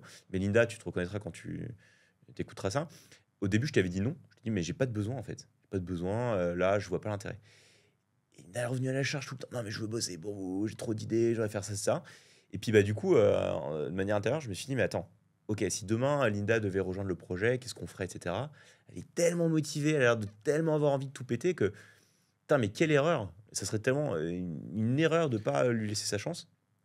Et donc, en fait, sur le recrutement, tu vois, de tout ce qu'on dit et des erreurs qu'on a pu faire, parce que j'ai fait aussi des recrutements qui n'étaient pas bons, des freelances, des prestats qui n'étaient pas bons, qui n'étaient pas swag. Vraiment, le dénominateur commun, c'est vraiment les personnes qui sont déter, qui ont envie avec toi de build cette vision. Et parfois, même si tu n'as pas le besoin, dire oui à cette personne, ça va t'apporter la next step, Ouais, quoi. mais de toute façon, je suis d'accord avec toi qu'il faut avoir Mm. cette ouverture Mm. d'esprit, construire son réseau. Et parfois, tu fais des rencontres. Et moi, ça m'est arrivé aussi plein de fois. Et j'ai plein de belles histoires Mm. avec Chatfood de mecs qui, parce qu'ils avaient la motivation, parce qu'ils étaient déter, comme tu dis, sont rentrés avec nous. Et puis, j'ai un exemple en tête qui s'appelle Luciano, il a fait, je pense, tous les postes chez Chatfood, Customer Success, Ouais. Sales et tout. Et il avait cette motivation. Et ça, c'était génial. Je pense que quand même, il y a certains cœurs de métier dans la boîte quand tu grandis, Mm. sur lesquels il faut que tu sois aussi intentionnel dans, OK, il faut que je recrute sur ce genre de profil-là. Oui. Et du coup, c'est là où ça devient plus compliqué. Parce qu'en fait, ça, enfin, les gens qui sont déter et qui viennent te voir, Mm. c'est des décisions un peu faciles parce que globalement, ils sont tellement motivés et généralement, ils ont un mindset qui est quand même positif. Ils vont arriver à être utiles dans plein de Mm. postes différents. Mais il y a certains postes où tu peux pas improviser. Et je pense que Bah, c'est en 2 étapes. Là, c'est juste pour répondre enfin, tu sais, aux questions génériques de je trouve personne pour ouais, mon poste, j'arrive pas à recruter, je trouve pas de cofondateur, etc. C'est juste que si tu veux trouver, je pense, maximiser les chances de trouver les bonnes personnes, c'est qu'il faut que toi, tu incarnes ta boîte ouais, et que tu donnes envie bien sûr. aux gens d'adhérer à ton projet. Après, oui, il y a des urgencies où il y a un moment, il faut qu'un minimum rationaliser le truc et pallier les gros défis de compétences. Euh, Enfin, moi, alors, je sais plus d'où ça vient, de quelle théorie entrepreneuriale ça vient, mais tu sais, c'est le triptyque entrepreneurial pour quand même que ta boîte, elle passe les 2 ans. C'est en gros, ta boîte, elle peut pas globalement exceller si t'as pas une compétence visionnaire qui est Ouais, l'entrepreneur qui va avoir la vision de ta boîte, le Steve Jobs, entre guillemets, de ton projet. Le sales, il y a un moment, il faut que tu aies des compétences sales dans ta boîte parce qu'il faut aller vendre le projet bien sûr. à l'extérieur. Et surtout l'opérateur. L'opérateur, c'est celui qui va structurer ta boîte. Et autant au début, tu peux survivre, ta boîte, elle peut survivre s'il y a un visionnaire et un sales, et que c'est le bordel au niveau de l'opérateur. Par contre, il y a un moment où, typiquement, quand tu commences à. Tu as ton market fit et tu commences à devoir accélérer et scaler, si tu n'as pas l'opérateur, tu exploses, quoi. Ouais, complètement. Et c'est là où faire des décisions un petit peu plus rationnelles, j'ai besoin de structurer avec un profil un peu senior, etc. Créer de l'urgency, oui, c'est sûr que si tu attends que le mec déterre se présente à ta porte, tu as quand même beaucoup de chances que ta boîte, elle crève, quoi. Et, euh, et ça, d'ailleurs, c'est un truc que je dis beaucoup à mes équipes. C'est en vrai, ce qui va tuer ta boîte, c'est rarement l'extérieur, c'est rarement la concurrence, c'est rarement le chiffre de ton marché. C'est toi. Ouais, C'est bien toi sûr. l'entrepreneur ou tes équipes qui vont Mm. faire que ta boîte, elle meurt, quoi. Euh, et donc, bah, ça, je pense, c'est la deuxième, peut-être deuxième truc sur la partie erreur entrepreneuriale, c'est comment tu fais en sorte que ta boîte, elle meurt pas de l'intérieur, quoi. Ouais, et bon, et encore une fois, ça dépend des étapes, mais c'est fou le nombre de moments où, charnières où tu vas pouvoir avoir un impact éventuellement négatif sur ta boîte. Et pour le coup, là, si on revient un peu sur la partie levée de fonds, je pense qu'il y a aussi pas mal d'erreurs que tu fais quand tu as de l'argent et que tu fais pas quand tu Vas-y, n'as du coup, je quand suis t'as pas intéressé d'argent. d'avoir ta vision. Donc, t'as levé, combien de fois tu as levé des fonds On a levé un peu plus de 6 millions en tout et on a levé 300 000, ensuite 1 million, ensuite 3 millions et ensuite un peu plus Mais pourquoi, derrière. déjà, pourquoi vous avez Ouais. levé des fonds? Écoute, et donc je pense que c'est aussi, on en revient à la question de la motivation et je pense que lever des fonds, c'est aussi quelque chose que tu dois absolument analyser sur les bonnes raisons. Globalement, si tu regardes pourquoi est-ce que des gens vont te donner de l'argent, des venture capitalists, c'est parce qu'ils pensent que tu peux construire un business qui est monstrueux, Mm. qui va pouvoir être valorisé à plusieurs milliards, et qui vont pouvoir faire au moins dans les 100 fois le retour sur investissement. Et eux, leur jeu, C'est des paris c'est je vais faire 20 paris et il faut qu'il y en ait un qui marchent. qui marche. Donc si tu rentres dans ce jeu-là, il faut que tu sois très clair sur le fait que tu es parti pour essayer de construire un business qui va valoir des milliards Mm. et que l'autre option, c'est qu'un business n'existe pas. Ton business meurt, quoi. Et ça, c'est souvent, je vois cette erreur, c'est que les règles du jeu, elles sont pas forcément très bien comprises. Nous, je pense que on a fait cette erreur là potentiellement au départ, c'est que on voulait, on a commencé en mode bootstrap. On a commencé, Ouais. je sais pas si tu te rappelles, mais on avait aussi une agence sur le côté qui nous Oui, permettait qui permettait, comme de d'hab, gagner un peu tu fais la d'argent et prestation de de. service et tu réinvestis. Ouais. Sauf qu'en fait, Dubaï plus famille plus faisait que. C'est limité, ouais. D'ailleurs, T'avais un c'est cash un cash, urgency, ouais. cash qui commençait à être compliqué. Et du coup, l'une des motivations à la base sur la première levée d'Angel, c'était de pouvoir continuer à survivre parce que en termes de cash, on a eu du mal. Pas idéal, mais dans l'absolu, on n'avait pas trop d'autres choix. Et ça, tu penses que c'est une bonne raison? Non, je pense que c'est pas une bonne raison. Ok. Je pense que dans l'idéal, et c'est pour ça qu'en France, c'est quand même génial, parce que tu as la capacité d'avoir ton chômage, tu vois, d'avoir un petit coussin qui te permet de pouvoir. Je sais pas si c'est un avantage, mais. Ben, Bon. je pense que, en tout cas, si tu n'es pas très aligné sur le fait de pourquoi est-ce que je vais lever de l'argent, le fait de pouvoir avoir ce petit coussin-là, ça te permet de travailler, d'avoir un peu plus de temps avant d'être dans cette situation-là. Mais donc, c'était la première Attends, du motivation. coup, cash urgency, c'est pas une bonne raison. Non. Mais en même temps, ce qui est intéressant, c'est que, genre, imagine, on revient à cette époque-là, cash urgency, et tu fais, non, mais c'est no way, je lève des fonds. C'était quoi l'alternative? Ouais, sur cette période-là, on était obligé d'arrêter le projet. Parce que le cash qu'on arrivait à faire sur l'agence permettait pas. En fait, bon, la vie à Dubaï est quand même coûte très cher. Et quand tu n'as pas énormément de réserves de cash, ça va très vite de ne pas. Donc, on n'avait pas d'autre alternative que ça. On était vraiment à quelques jours de plus pouvoir tu vois, payer nos factures, nos machins et tout. Et donc, je pense que Mais du coup, la question, c'est pourquoi tu avais autant de factures? En fait, qu'est-ce qui faisait Mais- que en fait, tu avais autant de burn? En fait, on n'avait pas des. Enfin, c'était des factures perso, genre en Ouais, mode, il faut vivre il faut- lifestyle en fait, avec la femme, les enfants ou... Voilà, exactement. C'est que, en fait, bon, il n'y a pas de timing parfait pour se lancer, mais Ouais. tout le monde peut se lancer à n'importe quel moment. Et donc, du coup, c'est cool. Tu vois, évidemment, c'est plus facile quand tu sors d'école, que tu as. Bah, Tu c'est peux là où vi- j'ai envie de t'amener, c'est que Tu peux souvent, vivre. je l'ai tellement entendu, tu vois, quand j'étais à l'EDEC, c'est non, mais d'abord, va faire 4-5 ans en entreprise, travaille ton réseau, etc. Apprends, et puis plus tard, tu te lanceras, quoi. Ça, j'en suis persuadé, c'est une erreur. C'est-à-dire que plus tu attends pour te lancer, plus tu mets pas des contraintes, etc., En fait, je suis pas d'accord. Je pense que, regarde, pour moi. plus c'est dur. Mais n'empêche que si je m'étais lancé en sortant d'école, mentalement, j'étais pas prêt à faire des sacrifices. C'était pas ma P1, tu vois. Et donc, du coup, je suis pas d'accord avec toi dans le Mais sens tu étais prêt à avoir 2 enfants? Tu peux- Oui, enfin, oui, tu le fais en... Mais bon, la famille, c'est différent, mais sur la partie entreprise, je pense que le plus important, et on en revient au why, c'est de sentir au fond de soi que tu as envie de le faire et que c'est la motivation. Et parfois, dans certains cas, ça arrive en sortant d'école comme toi, tu as de la chance. Et parfois, ça prend plus de temps à arriver à maturation. Et moi, c'était mon cas. Sauf qu'entre-temps, la vie continue et que tu fais des choix. Et que moi, au moment où c'était arrivé, en fait, j'ai lancé Chat Food. Ma femme était enceinte.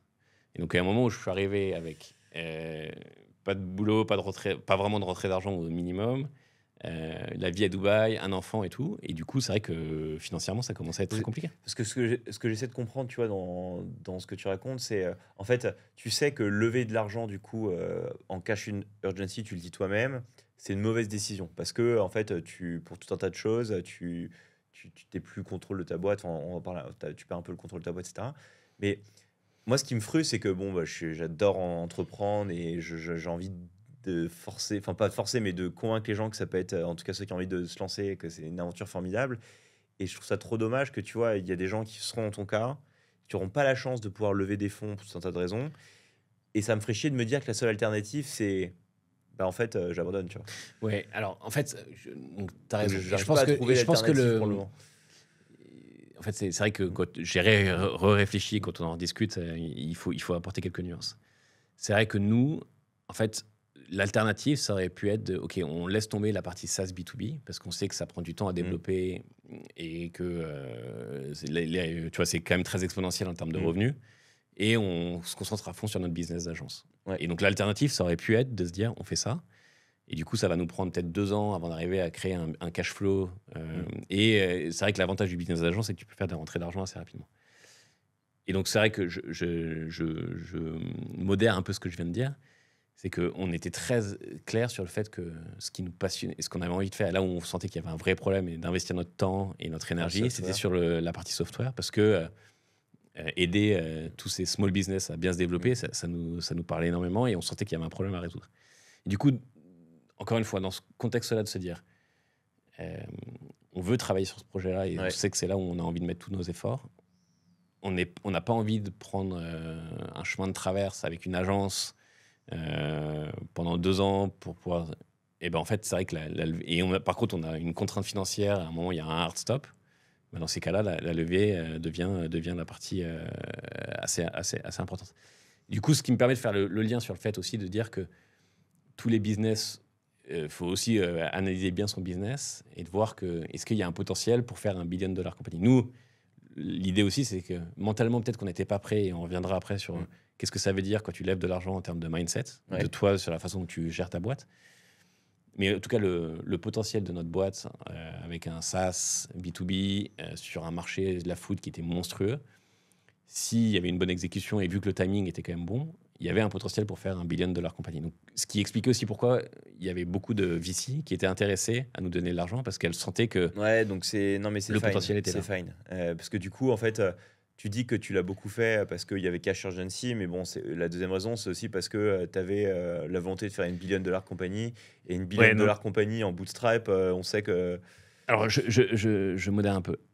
En fait, le potentiel de notre business pouvait devenir $1 billion compagnie. Là où je pense qu'on a manqué un truc, c'est que moi, dans ma tête, et Vinny, peut-être un peu moins, mais moi surtout dans ma tête, j'étais pas prêt à aller sur cette voie du $1 billion compagnie. Ouais, ça on va venir après. Parce que on en viendra après sur le mindset. Mais en fait, à quel moment tu choisis telle ou telle voie? C'est-à-dire que moi, je suis certain, si j'avais été à ta place, me connaissant, etc., et d'ailleurs, c'est la manière dont je run Lead Studio, c'est profitability et rentability first. C'est-à-dire que tu peux pas te dire je vais croître sereinement si déjà à la base, tu n'es pas capable de juste d'être profitable dès le jour zéro. Alors, ça correspond à plus ou moins certains business models, mais du coup, en fait, à ta place, je pense que j'aurais pris le chemin de OK, laisse tomber le B2B SaaS, le machin, le bidule, on n'a pas les fonds pour le faire.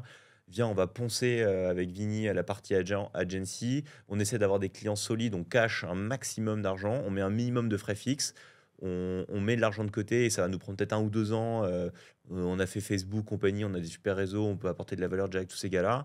Et dans 2 ans, je sais pas, imaginons qu'on ait cash 200 000 €, on va réinvestir 100 000 balles pour commencer à faire les features, ce qu'on aurait aimé faire. Quoi. Ouais, mais tu vois, et c'est là aussi où c'est intéressant et c'est compliqué, c'est que ça dépend évidemment du business model et il y a aussi une question de timing qui est très forte. C'est-à-dire que certains business, tu vois, aujourd'hui, si on lançait le même business, le timing serait absolument mauvais. Et là où je pense qu'on s'en rendait pas forcément compte, mais on avait un peu l'intuition au moment où on a lancé le Chatfood, c'est que le timing c'était ce moment-là, les Deliveroo, les Uber Eats étaient en train d'exploser. Ouais. Et en fait, la pain auprès des restaurants était assez forte. Et c'était un marché qui était encore un marché à prendre, dans le sens où il y avait très peu de restaurants qui avaient leur propre système de commande. Et si on avait fait, bon, c'est facile à dire avec rétrospective, mais si on avait fait ce que tu viens de dire, on n'aurait jamais fait le SaaS B2B parce qu'on se serait complètement. On aurait été trop tard. On serait arrivé. J'ai envie de te dire, tu vas faire le lien avec ce qu'on s'est dit. C'est-à-dire que là, typiquement, alors il faut voir, mais je ne sais pas quel était ton why à l'époque, mais. Ce qu'on se disait en introduction, c'est en mode fais ton why entrepreneurial sans tenir compte de l'externe. Mais là, du coup, tu es en train de donner une raison externe. C'était le moment, c'est le truc, FOMO, c'est maintenant ou jamais, pour prendre une décision. Mais la question, c'était, d'ailleurs, on va en parler après, mais tu as laissé globalement le contexte éco qui est que c'est le moment, Deliveroo, Uber Eats, bidule truc, on peut lever des fonds, argent pas trop cher, etc. On y va. Sans vraiment te poser la question, peut-être, mais en fait, ça implique quoi vraiment? Et est-ce que la direction dans laquelle je vais de faire une $1 billion compagnie, est-ce que ça correspond à mon why entrepreneurial, tu vois? Et c'est là où on peut y venir, parce que du coup, on va arriver au bout de cette réflexion, mais donc tu lèves les fonds, et là, du coup, tu rentres dans le jeu du VC, funding, $1 billion compagnie. À ceux qui nous écoutent, concrètement, ça veut dire quoi? comment tu l'as vécu et qu'est-ce que ça implique?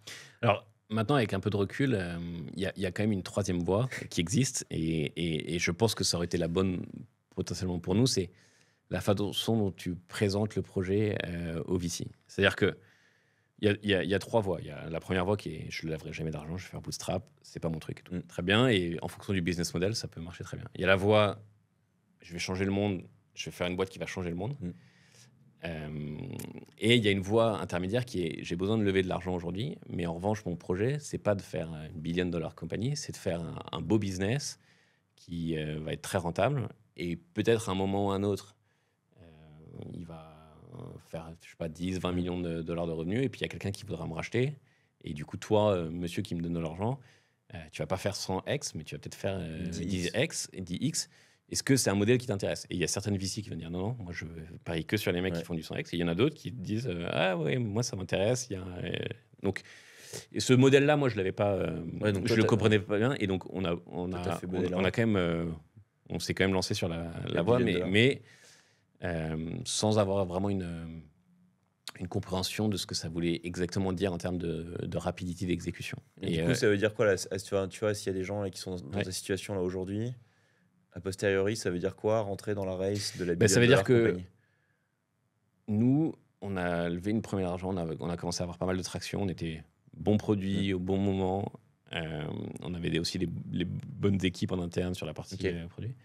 Et du coup, à ce moment-là, nous, on a continué à opérer en mode on va faire un business où on va continuer à essayer d'opérer de façon un peu scrappy, arriver éventuellement à un moment à être profitable.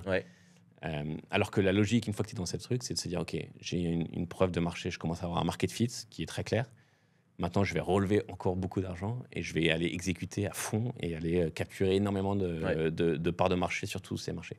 Typiquement, la boîte qui nous a racheté aujourd'hui, DeliverX, les fondateurs ont fait un premier projet, un POS qu'ils ont revendu. Et la deuxième boîte, celle-là, ils sont arrivés à peu près au même timing que nous. Et eux, ils avaient une vision très claire de notre playbook, c'est de grandir très, très vite. Et donc, du coup, il faut qu'on lève beaucoup d'argent et qu'on arrive à exécuter à une vitesse qui est supersonique. Et j'ai pas mal d'autres exemples. Et en fait, en tête, et c'est vrai que c'est ce mindset-là sur lequel il faut être très clair quand tu lèves de l'argent. C'est là où on ce qui te fait faire aussi beaucoup d'erreurs, on en reviendra. Du coup, ok, donc, ce que ça implique, c'est que globalement, quand tu joues ce jeu-là, c'est que tu vas devoir avoir une exécution exceptionnelle et c'est dream big, quoi. C'est-à-dire que tu peux pas être en mode je fais 10x, je fais 100x. Donc, on sait très bien ce que ça veut dire. Ça veut dire pression de malade, ça veut dire voilà, exécution rapide, donc chaos perpétuel, etc. Qu'est-ce que serait un bon why? Alors déjà, toi, comment tu l'as vécu? Et deux, parce que je sais pas si tu le referais, etc. En tout cas, tu dis que tu as fait des erreurs, etc. À ton avis, dans quelle optique tu aurais dû être pour être en mode aujourd'hui, si on refaisait ce podcast, ouais, j'ai pas fait d'erreur et c'était comme ça qu'il allait le faire? En fait, l'erreur que je vois souvent, c'est que les gens partent sur cette voie-là et commencent à investir énormément sans avoir un market fit qui est assez fort. Et en fait, la bonne façon de faire, et bon, ça, je pense qu'il y a plein d'exemples, c'est. Tu vois, typiquement, je prends l'exemple de la boîte de gestion de projet, de projets immobiliers, là, le SaaS B2B qui se lance à Dubaï. Tu vois, eux, ils sont en mode bootstrap. Ils ont une preuve de marché qui est très forte sur la France. Ils commencent à se lancer ici, sur Dubaï, et ça commence à prendre bien. Et aujourd'hui, il y a une vraie réflexion pour eux à avoir, de se dire, est-ce que je continue en mode bootstrap et je continue ma boîte et je vais certainement construire une belle boîte qui va être rentable et tout, parce qu'il y a un marché qui est intéressant. Ou est-ce que là, à ce moment-là, je lève du capital parce que je sens qu'il y a un fit, un market fit qui est fort, et du coup là, je vais injecter énormément et je vais mettre énormément de gaz dans l'engin et pour pouvoir prendre le marché. Parce que je viens ici répondre à un besoin qui est fort, qui n'est pas encore complété par d'autres boîtes. Une fois qu'il y a des gens qui vont voir que je vais réussir, il y en a forcément qui vont vouloir faire la même chose que moi, et certains vont lever de l'argent, et il y a un risque à pas bouger très rapidement. Et du coup, ça, je pense que c'est la bonne façon de voir, c'est que tu as déjà une preuve de marque qui est forte et tu vas injecter du capital pour pouvoir accélérer très fort, mais tu sens que ce que je vois souvent dans d'erreurs, c'est que les gens vont commencer à investir énormément alors qu'ils n'ont pas déjà craqué la preuve de marché, ils n'ont pas un produit qui est un market fit qui est très fort et tout. Et ça, c'est souvent, et surtout sur les 3-4 dernières années, tu as des centaines d'exemples de startups qui ont levé et qui ont commencé à investir énormément sans avoir cette preuve ce market fit-là. Et ça, je pense que quand tu le fais dans cette logique-là, et donc tu es très clairement en disant, je vais y aller à fond parce que je pense qu'il faut que je capture le marché. Et moi, ma vision, c'est de construire une boîte qui va être billion-dollar compagnie. Et donc, je suis prêt à tout faire pour pouvoir arriver à ça. Super, fais-le et vas-y à fond et te pose pas de questions. Mais la grosse erreur, c'est un peu, tu vois, c'est de pas être vraiment très aligné avec tout ça. Je pense que nous, toi, justement, quand tu as fait ça, nous, je pense que le marché était cool. Ouais. Tu vois, on était vraiment, on avait un marché qui était dynamique, qui était bien et tout. Fort, ouais. Et donc, je pense que ça faisait sens en théorie de lever de l'argent. Ouais. C'est juste que le mindset que nous on avait en tant que fondateur. Mais déjà, tu avais le market fit ou pas? Ouais, on n'a pas. On est, en termes de mindset, on était trop dans l'option 2 qui était même si on lève de l'argent, on veut quand même construire un business. Alors, du coup, ça veut dire quoi avoir un mindset, faire une 100x? Je pense que ça veut dire un sense of urgency et une volonté d'investir, tu vois, de prendre le capital que tu as et de l'investir pour faire des tests et itérer à une vitesse qui est très forte. Donc, c'est la vitesse, typiquement, regarde, on va reprendre notre exemple. On a commencé à grandir très bien sur la partie Middle East, principalement sur Dubaï. Et là, on a levé 3 millions d'euros. Ce capital-là, on avait encore plein de questions à pas répondre, tu vois, pour vraiment craquer, pas répondu. auxquelles on n'avait pas encore répondu sur leur marché à Dubaï. Et on a continué à vouloir obtenir plus de réponses sur le marché de Dubaï avec cet argent-là. Ce qu'on aurait dû faire, c'est prendre cet argent et aller vraiment ouvrir un autre marché et appliquer nos intuitions et nos learnings de Dubaï pour ouvrir et donc aller beaucoup plus vite sur la partie expansion internationale, ce qu'on n'a pas fait suffisamment. Et en fait, après, les conditions de marché ont changé et on a construit un très beau business sur la partie Middle East, mais on a raté la marche expansion internationale. Ouais. Mais alors du coup, quand tu lèves, tu vois de l'argent auprès des fonds là, qui t'accompagnent, il n'y en a aucun qui... Parce que en fait, à quoi ils servent à part te filer de la thune? Il n'y a pas du mentoring, etc. Typiquement, le mec qui veut faire 100x, tu fais le bet avec toi, je veux faire 100x. Il te voit, il te donne 3 millions. Toi, tu vois que tu restes dans le cocon Dubaï. Le mec, je sais pas, il va forcément tilter un moment en se disant, mais attends, moi je suis censé faire 100x à 5 ans, le gars il est toujours sur Dubaï, maintenant bouge-toi et tu vas me prendre l'Inde, tu vas me prendre les États-Unis, tu vas me prendre l'Europe et mon argent, tu le mets là-bas, quoi. Alors, effectivement, il y a certaines communications comme ça, mais après, il faut bien se rendre compte. J'en sais rien, en général, je suis novice là-dessus. Ouais, je sais, mais il faut bien se rendre compte que eux, comme je te l'ai expliqué, leur job, c'est de faire beaucoup de paris et de valider qu'il y en aura un qui va réussir. Donc, en fait, eux, ils passent pas énormément de temps, la plupart, à suivre. Il faut que certains des paris réussissent. Donc, c'est vraiment à toi de. Il y a il y a toujours des discussions qui sont très intéressantes, mais c'est vraiment à toi de te mettre dans le bon mindset et de prendre les bonnes décisions pour pouvoir être sûr que. Ouais, que tu vas dans la direction c'est le but d'entrepreneuriat, c'est encore une fois que tu as choisi le Lego sans plan, mais effectivement cette vision du 100x, c'est intéressant de comprendre effectivement l'urgence que tu dois mettre pour y arriver, quoi. Comment tu avais investi les 3 millions du coup? Où est-ce que tu t'es planté? Enfin planté, c'est pas vraiment planté, mais justement pourquoi est-ce que tu n'as pas fait le 100x du coup avec ces 3 millions? Alors je pense qu'il y a deux raisons principales. La première, c'est que je pense que, en fait, vu la voie dans laquelle on était, on aurait dû lever beaucoup plus que 3 millions. Ok. Donc, c'est le premier truc. C'est que, pareil, tu vois, dans notre stratégie de levée de fonds, on était un peu. Les 3 millions, c'était pour faire les 10x. Un peu shy, en fait. Ouais. Et en fait, une fois qu'on était sur cette voie, on avait un plan. Et en fait, c'était pas 3 millions qu'il aurait fallu qu'on lève, mais c'était 20 millions. Et à l'époque, on aurait pu tout à fait le faire. Donc, probablement première erreur. Et si j'avais été VC, probablement red flag au moment de discuter avec moi sur ok, tu vois, je sens que peut-être que il n'y a pas suffisamment d'ambition sur ce projet-là.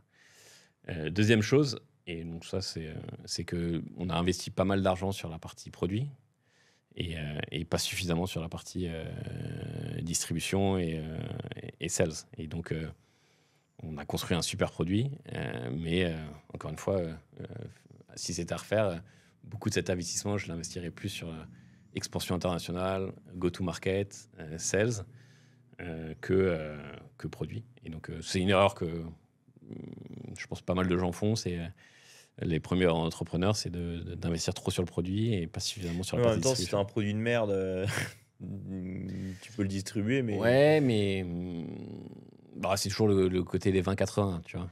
c'est une feature bien. Moi, C'est ce que je... c'est qu'il y avait. Encore une fois, l'urgence, et c'est toujours facile à dire, mais je pense que l'urgence pour nous, c'était plus de trouver des marchés plus gros Mm. que d'enrichir le produit. Et c'est aussi le risque quand tu restes trop centré sur ton marché, c'est que Ouais. tu récupères des feedbacks d'utilisateurs qui demandent d'améliorer ton produit par rapport à ce marché-là.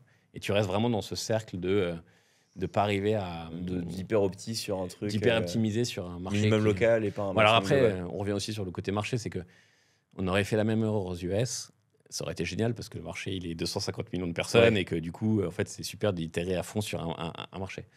Bon, le challenge du Moyen-Orient et de Dubaï en particulier, c'est que c'est des tout petits marchés. Et donc, du coup, tu as très rapidement exhausté et utilisé tout le marché, quoi. Ce que je retiens de ton histoire globalement, c'est que, parce que là, tout ce que tu dis, ça fait écho à plein de trucs aussi, en fait, qui se contredisent dans tous les sens, entre ce qu'on peut entendre à droite à gauche, de type fais une chose, fais-le bien, enfin, fais en sorte d'abord d'avoir le meilleur produit avant de le marketer, le market fit. En même temps, tu vois, là, tu dis, ouais, mais en fait, il faut faire un truc bien, même si tout le reste explose, et après, il faut aller vite et tout.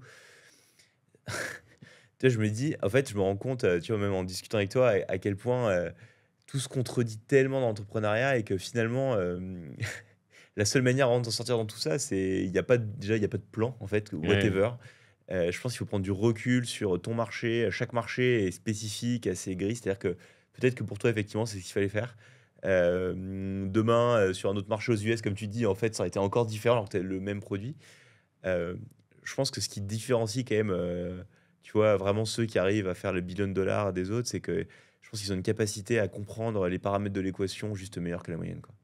C'est-à-dire que Ouais. ils ont, je prends l'exemple, tu vois, de Zuckerberg, etc. Le mec, il a fait Facebook et compagnie, Instagram, patati. Il était juste meilleur à créer des réseaux sociaux et à comprendre la psychologie humaine, quoi. Il a juste craqué son marché. Je sais pas si c'est matérialisable, etc. Mais finalement, je pense que ce soit levée de fonds, 10x, 100x, etc. C'est effectivement, il y a ton why, toi, qu'est-ce que tu veux faire. Et une fois que tu as décidé ce que tu voulais faire, j'ai quand même le sentiment que tu as quand même intérêt à très très bien comprendre les paramètres de ton équation pour éviter de faire 15 000 Ah non, erreurs et mais te planter, c'est... quoi. Ouais. Et qu'il n'y a pas, et t'auras beau écouter tout ce qu'on raconte là, ou tout ce que raconte Oussama, ou Paul Graham, ou compagnie, Ouais, non, mais parce à te faire que ta sauce, quoi. exactement, et surtout, parce qu'il n'y a pas de, tu vois, il y a pas de règles sur, par exemple, tu t'es planté une fois, Mm. tu refais une deuxième boîte et au bout de la quatrième, Et évidemment, tu tu vas as plus de réussir. chance et tout, mais Oui, finalement, si tu regardes sur les top boîtes, la plupart du temps, les mecs, c'est les premières fois ils ont fait qui, one tu vois, time. c'est donc, t'as raison sur le fait que les mecs, ils comprenaient mieux leur marché. Et puis après, je pense que l'autre truc, c'est qu'ils ont réussi à grandir avec la boîte et à se transformer sur chacune des étapes. Et c'est aussi le challenge énorme à ce niveau-là, c'est tu gères pas une boîte de 3 comme 10, comme 20, et il faut arriver toi à faire cette transformation. Mm. Et c'est très compliqué. Non, mais c'est sûr. Et je fais un pan avec. Bah, toi, tu le suis bien. Je pense que l'audience le suit. Mais tu sais, c'est Théo, Théo Lyon. Ouais. Bah, du coup, je l'ai eu dans le podcast là récemment. Il, lui, il est un peu dans la même sauce qui est je me reconnais pas dans le bootstrap. Je me reconnais pas dans le VC, Capital Raise. Et en fait, j'ai envie de créer un mouvement alternatif qui est un mouvement Ouais, entrepreneur avec un ouais. hack et Mm. que, en fait, au-delà du business que toi-même tu crées, c'est plus comment est-ce que tous les projets que tu vas mener pour effectivement monter ton aventure entrepreneuriale va te permettre de te scaler toi-même, d'être quelqu'un de meilleur, de te poser les bonnes questions et de vivre une vie pleine, quoi.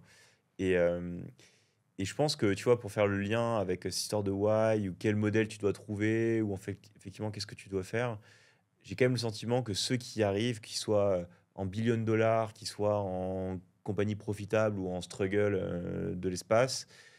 Et ceux qui tiennent sur la durée, c'est ceux qui ont aussi cette facette de OK, c'est hyper dur, mais finalement, je ne dois pas faire autre chose. Et qu'est-ce que j'apprends sur moi-même et qu'est-ce que c'est ouf, quoi. Et c'est là où tu arrives à avancer. Et les erreurs, de toute façon, tu vas les faire. Ouais, ouais. Non, mais de toute façon, c'est ça qui. Enfin, tu l'as dit, je crois que tu as fait un chemin. L'important, Ouais, alors, c'est le chemin, c'est pas pas la la destination, c'est le destination. voyage. Et c'est vrai qu'au fur et à mesure de ce genre d'aventure, tu finis par apprécier tout Le ce qui fait que chaos, les erreurs, les échecs. mais même tout ce qui fait que tu vois, le chemin devient intéressant. Je prends un exemple. Tu vois, mais moi qui suis pas de base la personne la plus organisée, Mm. en fait, quand tu te lances dans l'entrepreneuriat, tu te rends compte que c'est comme tu vois, je fais souvent l'analogie avec le sportif de haut niveau. Tu vois, il faut que tu arrives à optimiser pas mal de tes paramètres. Et en fait, tu finis par prendre goût au fait d'être discipliné, Ouais. d'être focus, d'être organisé. Et je le vois très clairement aujourd'hui où j'ai passé la main sur la partie chat food. Maintenant, je travaille avec Deliverect. Et il n'empêche que j'ai gardé cette discipline, cette structure. Ouais. Ça Parce apporte que au-delà du finalement, business. comme tu le dis, à la fin, ça me permet d'être meilleur, moi, en tant qu'humain. Et du coup, c'est hyper important. Et j'ai pas du tout envie de perdre ça, tu vois. Et c'est là où, bah, moi, c'est un peu le. Tu vois, pourquoi est-ce que j'ai créé le podcast, Insubmersible, etc. C'est que moi, ce qui me fait chier, justement, c'est qu'on donne toujours, tu vois, une vision entrepreneuriale qui est très zéro to hero. J'ai fait 1 million d'euros en 24 heures, mais je trouve que c'est hyper vain. Enfin, c'est hyper futile, etc. C'est plus. Je trouve que c'est tellement magique d'entreprendre parce que tu apprends tellement de choses sur toi. Et en tout cas, quand tu sais que tu es fait pour ça, tu Mm. vois. Que réduire ça à même, tu vois, ok, je lève des fonds, je fais billion de dollars compagnie. Ouais, ça me gêne parce qu'en fait, c'est tellement plus que ça. Et même les erreurs, etc. Tu sais, il y a beaucoup de gens, tu sais, voilà, enfin, t'as tellement d'échecs dans tous les sens, t'en prends tellement plein la gueule et tout que il faut savoir que ça va être dur, mais il faut prendre du plaisir dans ça. Et c'est Ouais. la magie de l'entrepreneuriat parce que ça t'apprend trop. Et comme toi, tu l'as dit, ça permet de prendre confiance en toi, de devenir un meilleur être humain, de faire preuve de sagesse, de meilleure qualité humaine à tout point de vue, de te rendre plus discipliné, etc. Et je pense que du coup, il faut juste pas avoir peur, même, tu vois, par rapport à ce qu'on s'est dit. Et peut-être que il y en a qui vont écouter, ils vont se dire, ah, mince, je sais plus quoi faire, j'en ai marre, j'arrête, je comprends plus rien. Faut que je lève des fonds, faut que j'arrête de lever des fonds, faut que je fasse une 10x, une 100x, 12 6 à don't scale, faut que je recrute, gut feeling. Putain, et en fait, tu deviens juste fou, mais il faut juste prendre du plaisir à explorer les choses, je pense. Te dire, ok, vas-y, je fais gut feeling, ah, je me suis planté, mais j'ai appris. C'est le prix de la leçon que je mérite, Ouais. etc. Euh, et même là, tu vois, aujourd'hui, toi, tu as une étape de ta vie entrepreneuriale, entre guillemets, où donc là, toi, tu as revendu Chat Food à Deliverect, tu fais la passation, mais tu restes dans cette logique de, OK, comment je continue à faire grandir le projet au sein Bien de sûr. Deliverect, et puis demain, va savoir où ça va t'emmener, tu vois. Ouais, et moi, d'un point de vue personnel, comment est-ce que je continue Ouais. à me développer et à me challenger moi-même. Donc, Et ça, c'est intéressant, du coup, parce que toi, tu es quand même plus loin que moi là-dessus. Tu as monté ton premier projet, là, tu l'as revendu. Comment tu vis euh, le fait de, globalement, tu vois, passer la main sur le bébé? On a beaucoup d'histoires d'entrepreneurs qui, globalement, sont plus tristes après avoir fait ça, ou qui ont beaucoup de mal à leur donner du sens, ou, etc. Comment toi, tu l'as vécu? ouais, c'est une très bonne question. Je l'ai très bien vécu parce que je pense qu'on l'a fait pour les bonnes raisons. Ok. C'est-à-dire que, comme je te disais, on a réussi à construire un très beau business sur la partie Moyen-Orient. À la fin, on était très proche d'être rentable. Et donc, on aurait pu éventuellement continuer sur cette voie. Sauf que on avait raté la partie expansion à l'international. Et en fait, Delivery, qui était un de nos partenaires depuis de longue date, parce qu'on travaillait très proche, eux, ils avaient réussi à faire cette partie internationale. Et maintenant, ils cherchaient à enrichir leur produit numéro 1 par un produit numéro 2 qui pourrait continuer à distribuer sur tous les restaurants avec lesquels ils travaillent aujourd'hui. Et du coup, c'était en fait l'ouverture pour nous pour amener Chat Food, qui avait été bien sur Moyen-Orient, au niveau Worldwide. international, qui était toujours l'ambition de départ. Et donc, on n'avait pas réussi à le faire par nous-mêmes, mais là, on avait une opportunité de pouvoir le faire par l'intermédiaire d'une autre entreprise. Donc, en fait, en termes de mission de boîte, qui était globalement d'aider les restaurants à se développer de façon profitable et rentable, parce qu'on pense que c'est le tissu de notre société et que c'est hyper important qu'ils arrivent à faire ça. On était super unis les deux. Donc ça, c'était génial. Et ensuite, eux, ils venaient apporter une brique que nous, on n'avait pas réussi à faire, c'était l'expansion internationale. Donc moi, ça me permettait de me dire, OK, on va pouvoir continuer l'aventure dans ce sens-là. Et donc, finalement, tu vois, quand tu t'alignes ces trucs-là, tu te dis, bah, je pense que c'est le bon moment. Clairement, on n'arriverait pas à le faire tout seul. Ouais. Et du coup, c'est le bon mariage. Et c'était génial. Et si je peux revenir, peut-être, je crois, 2 ans avant, on avait eu une offre d'achat à l'époque qui était aussi super intéressante d'un point de vue financier, mais sur laquelle on T'as décliné. on a refusé parce que à ce moment-là, avec Vini, on se disait on ne le ferait pas pour les bonnes raisons. On le ferait pour la partie financière, mais qui n'était pas notre motivation à la base sur la raison d'avoir lancé ce projet-là. Et pas parce qu'on pense que c'est un bon fit et que ça nous C'est le moment. aiderait. Et donc, rétrospectivement, tu peux toujours dire ouais, putain, j'aurais pu gagner plein d'argent. Effectivement, mais je pense que d'un point de vue Projet, personnel, c'est là où je pense qu'on entrepreneurial, aurait ouais. éventuellement pu avoir cette frustration de Ce se dire putain, on a ressenti, vendu, mais on n'aurait pas dû en vendre. tu trop vois. tôt, etc.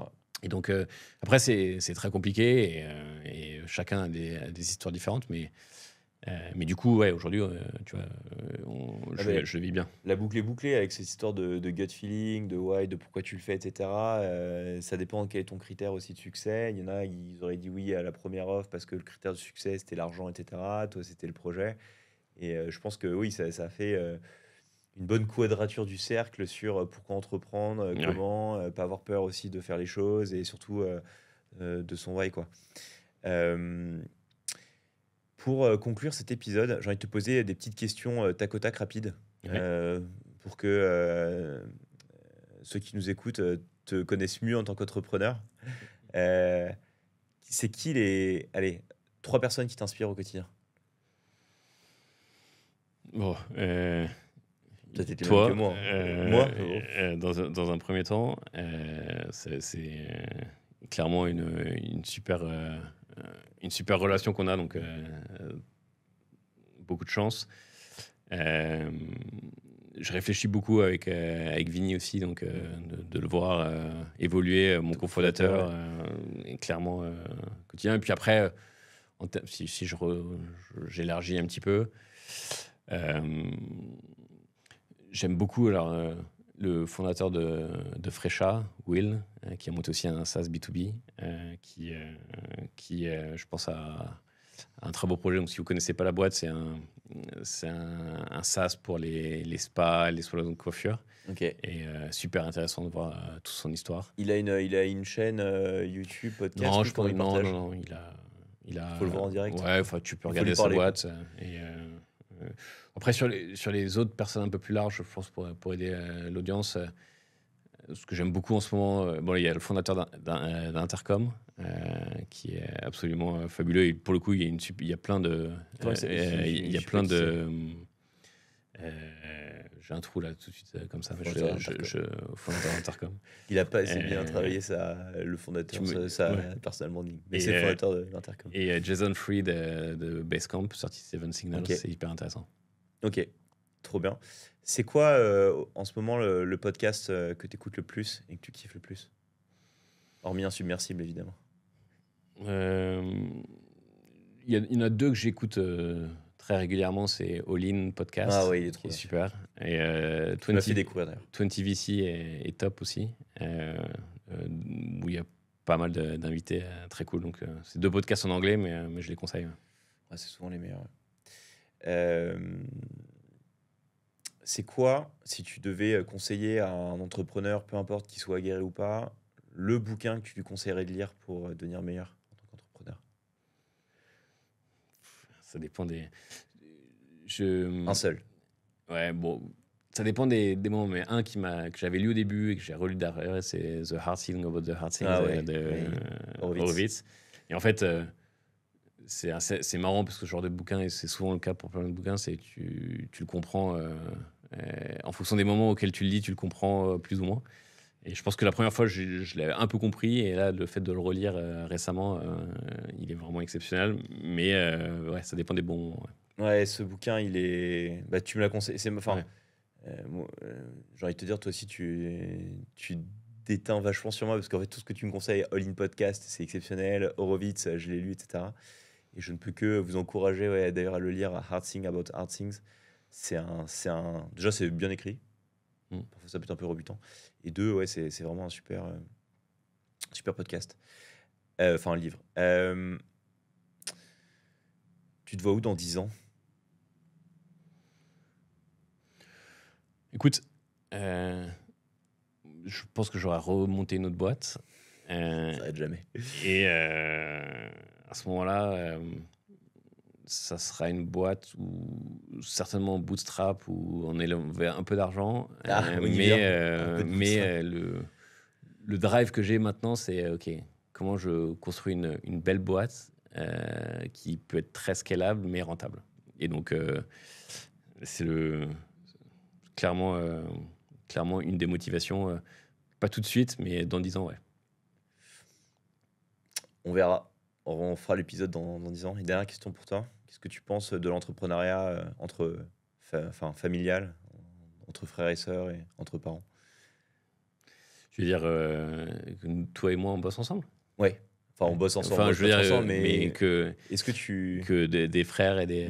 Ouais, je pense que ce dont on a parlé au début sur le mindset, l'alignement des valeurs, c'est le plus important. Donc, si ça allait, j'ai aucune raison de penser que c'est pas une bonne chose. Mais il faut pas se voiler la face sur...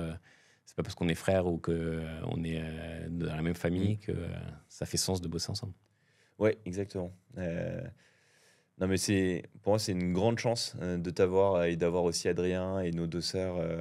Je trouve qu'on se partage beaucoup de choses et on se tire vers le haut. Alors, on a de la chance parce qu'on n'a pas trop choisi, mais c'est vrai que là-dessus, c'est une chance de dingue. Mais pour moi, la conclusion, c'est qu'au-delà de l'entrepreneuriat, c'est quand même cool d'avoir vraiment des personnes avec qui tu peux partager le voyage, que ce soit tes associés, tes équipes ou même tu vois, tes mentors ou tes amis. Et c'est trop cool. Donc, un grand merci, mon frère, pour ce temps aujourd'hui. Dites-nous d'ailleurs en commentaire ce que vous avez apprécié dans cet épisode, de quoi vous souhaiteriez nous voir parler aussi dans les prochains. On a pas mal d'idées encore. Mais à vos feedbacks. Et Ben, pour terminer, où est-ce qu'on peut te retrouver et te suivre sur les réseaux? Non, sur X. La marque personnelle. Sur X. Benjamin Mouflard. Je suis pas encore très actif, mais faut incarner. Ou sur LinkedIn. Ouais. C'est le début. C'est bien. En vrai, c'est un avantage parce que du coup, là, tu peux tout build de zéro. Ouais, mais naturellement, mais je pense que tu as raison. C'est important d'incarner.